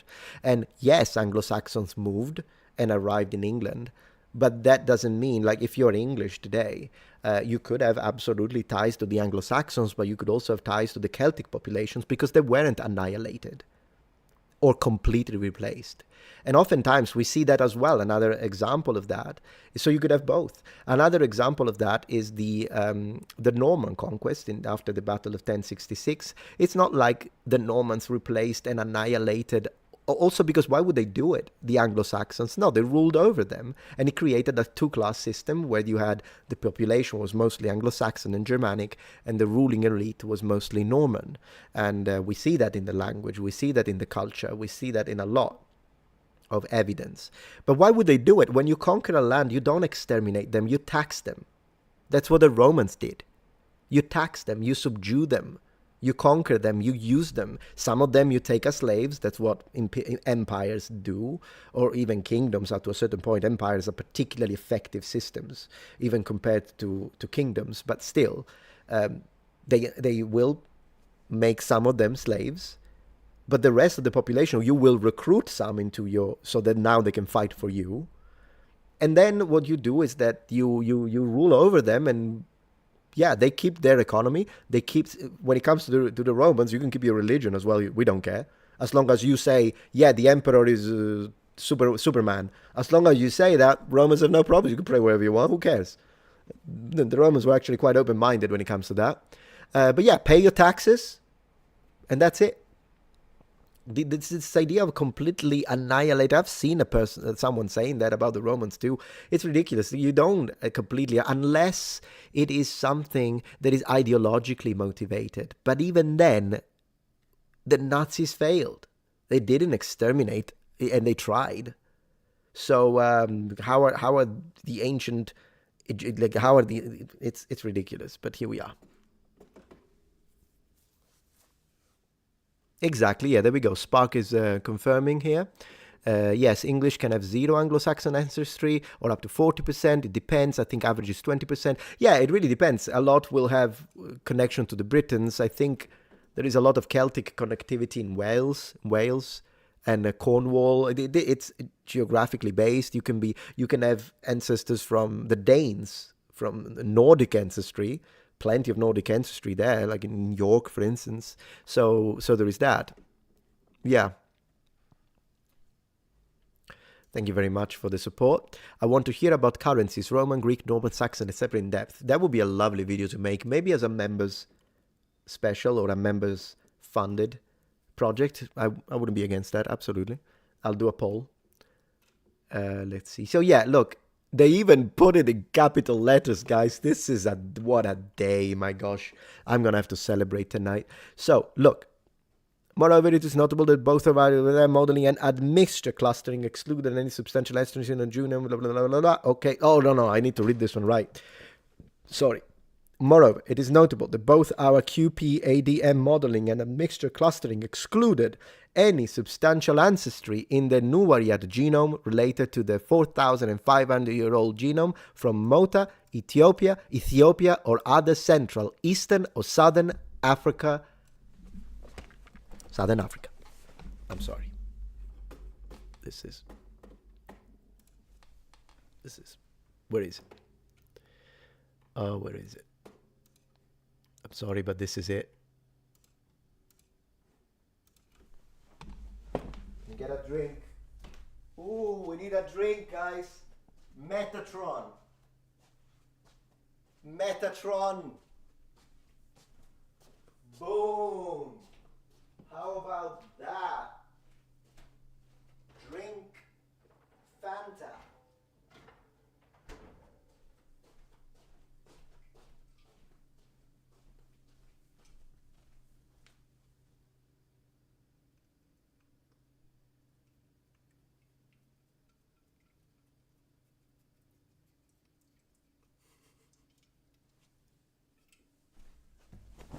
Non-sponsored, ladies and gentlemen, non-sponsored. You know what's funny? I'm celebrating, Nicholas, if you knew. Ancient Egyptian Fanta. So here's the thing, guys. Yeah, it's American Fanta. Of course it's American Fanta. I'm in America. Here's the thing, guys. Let me say this. Because now I'm being silly about it. But the only reason why I'm celebrating, because you'd be like, but why are you celebrating? Do you not like black people? Of course I do. Of course I do.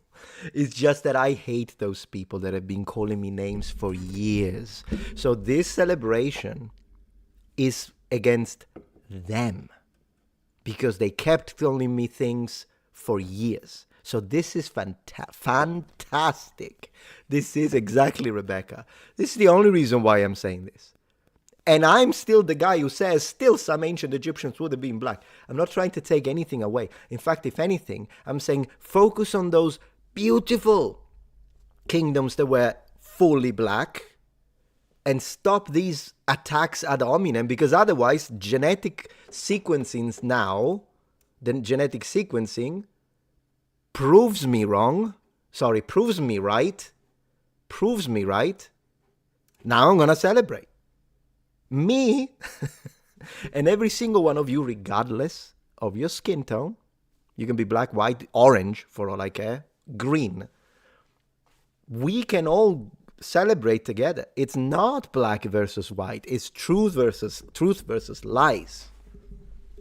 So let's celebrate. Celebrate. Finally. Celebrate against ignorance, arrogance, and ad hominem attacks. This is what I'm celebrating. Guys, here we are. Fantastic, guys. This was phenomenal. This was phenomenal.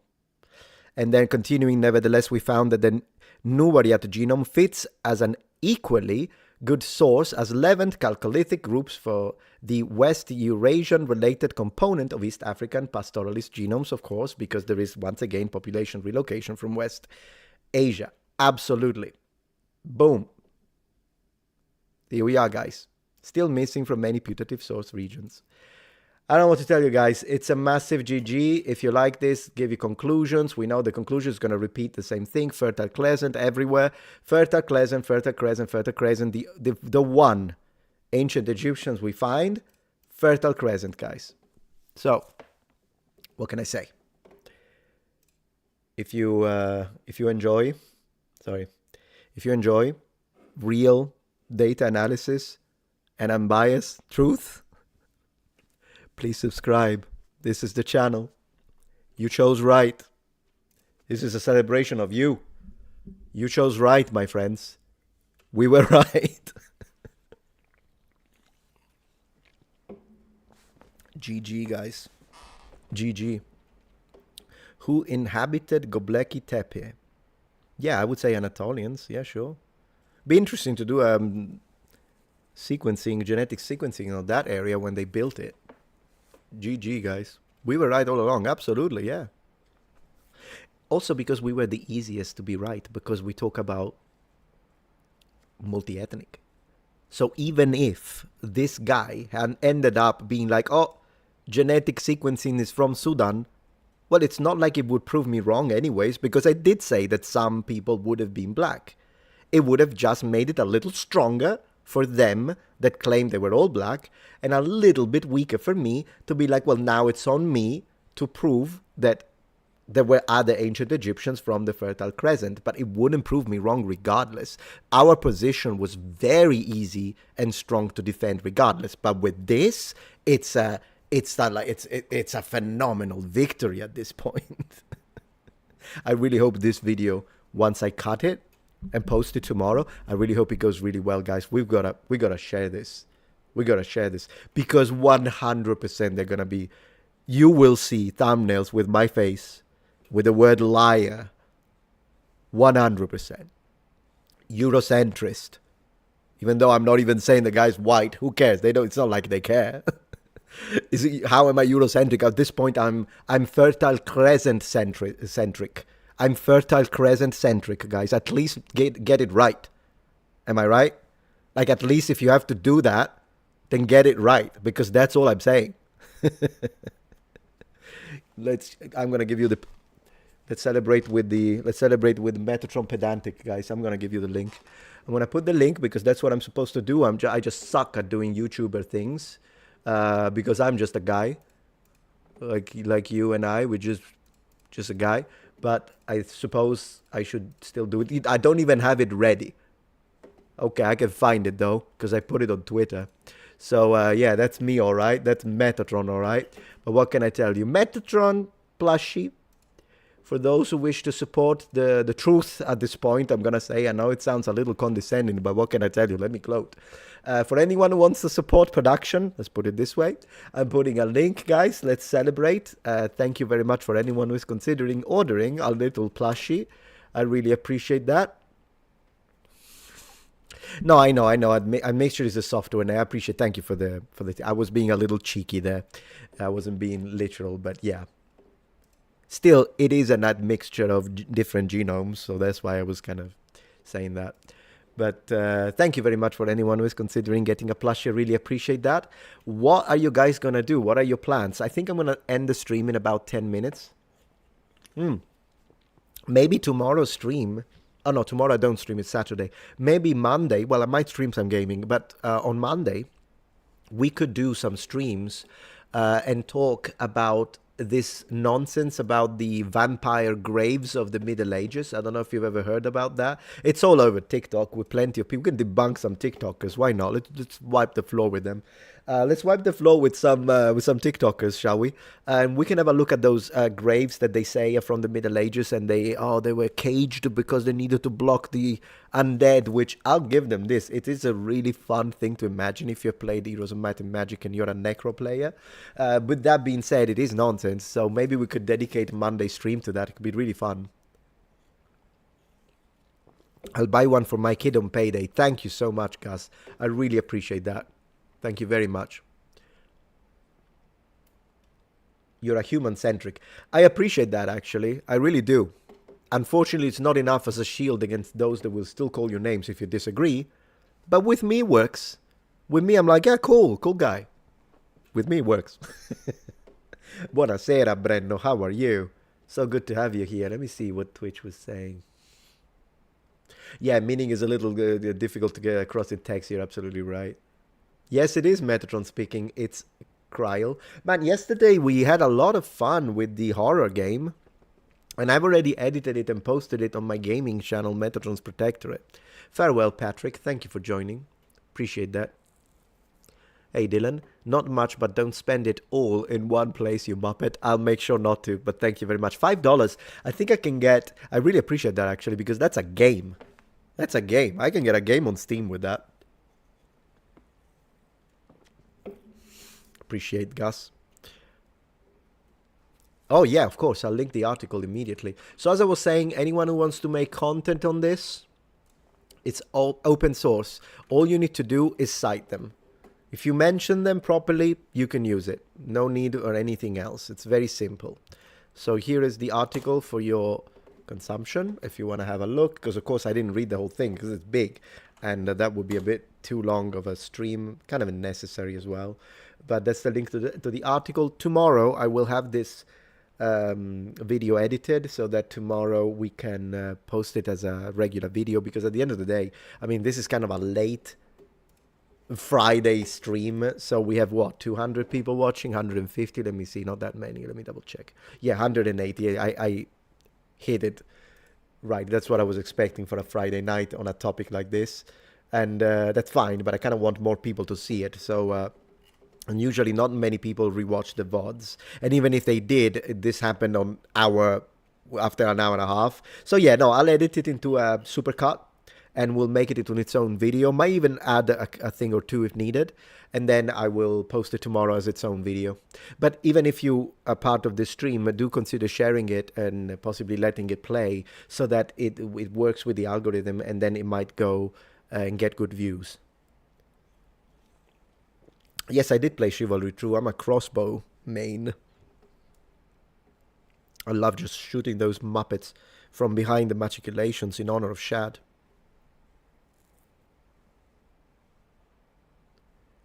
How do you get your own plush Italian magic? Oh, it's a company called Makeship. We've already worked with them in the past, and we did this other plushie, which is me in armor. So we did this one. Unfortunately, these plushies are like, they're all kind of limited edition. So once they are sold out, they're sold out. So we don't remake them. Unless they sell so well, maybe then we could make another version. But right now, there's me in armor and me without armor. So people already have this from the previous one. This one is to support the channel. So all profit from this will go into channel production. This one instead was for to support St. Jude Hospital in Tennessee. So I didn't make $1 from this. I sent everything to St. Jude. It's if you don't know, it's a hospital dedicated to helping families that have kids with cancer but can't afford the very expensive treatments. So that's how that one was redirected, and so there is that. Sacred is pretty good. Yeah, I remember Sacred. Man, I kind of want to play that now that you mentioned it. Cool stuff. But yeah, so it's a company that I've already worked with in the past, and we launched these plushies. I mean, there are some YouTubers that when they do this, because they always get millions of views, when they launch these plushies, they like sell thousands. That's not me. If I sell 200, I would already be amazed. If we can hit 200 by the end of the campaign, which is the minimum, by the way. If I don't sell at least 200, then it gets cancelled and everyone gets a refund. That's how it works with the company. In order to justify production, we have to place at least 200 units. But I'm confident that considering the fact that I have 21 days, 20 now, and I can share, this thing several times, then I'm confident we should be able to hit the 200 limit. And but yeah, that's how it works if you wanted to know. Hey, thank you, Gus. Appreciate that. Thank you. St. Jude is actually a good organization too. They do a lot of work here in Texas too. Fantastic. Yeah, I didn't know they were in Texas as well. Oh, yeah. It is good. I love these. You have a wife? Yes, I do. Yeah, I'm married to a gorgeous woman. Very lucky. See, that's proof that nerds can get gorgeous girls, guys. So keep being yourself. Do you do TikTok? So I do have a TikTok account with like 80,000 followers. I used to post. Problem is that TikTok payment system is very, I mean, even when I was getting a few million views on the uploads, the paycheck was like $300 in a month. And so I was like, I don't know if I mean, then that's when I decided I'm going to open a second channel. And then when I started getting focused on the production on the second channel, Metatron's Academy, the one about languages, then it kind of like I have to place my time slots, right? And TikTok wasn't making enough money for me to, and I hate saying money because it feels like it's all about money, but money is important when I have to choose where am I going, unless I do it for a hobby. That's different. But I hate TikTok, so I wouldn't do it as a hobby. I would only do it if it makes a lot of money, right?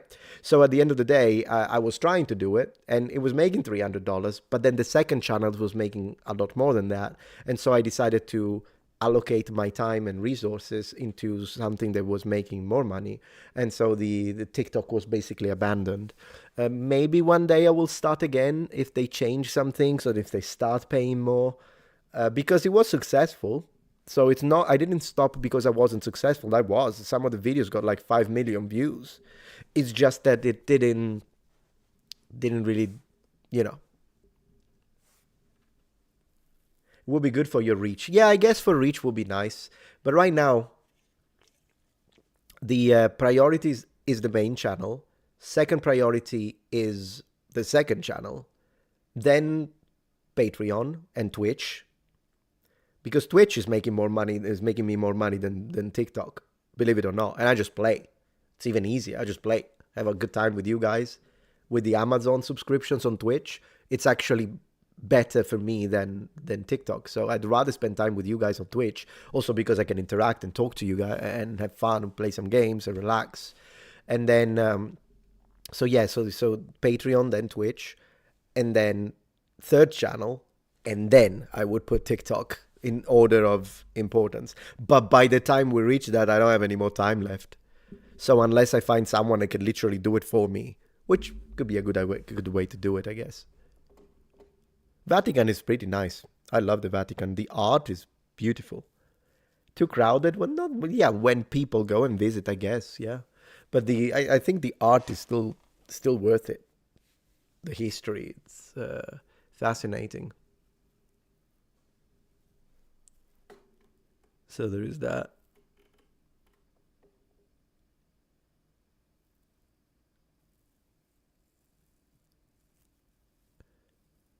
Anyways, yeah, so as I say, it's about 9. I think I'm gonna finish the stream for today. Good stream, though. Good stream. Thank you for your generosity, as always.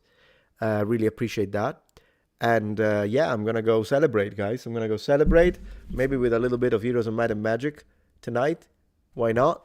So I'm gonna play some games, and I don't think I'll go live tonight because I don't know if I have time to play tonight live.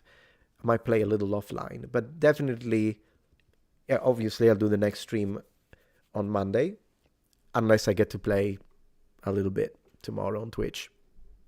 All right. Thank you very much, guys. Thank you for your support. Thank you for sticking around for all these years and for your generosity. See you tomorrow. Ciao, ciao. Have a good one. Ciao, ciao.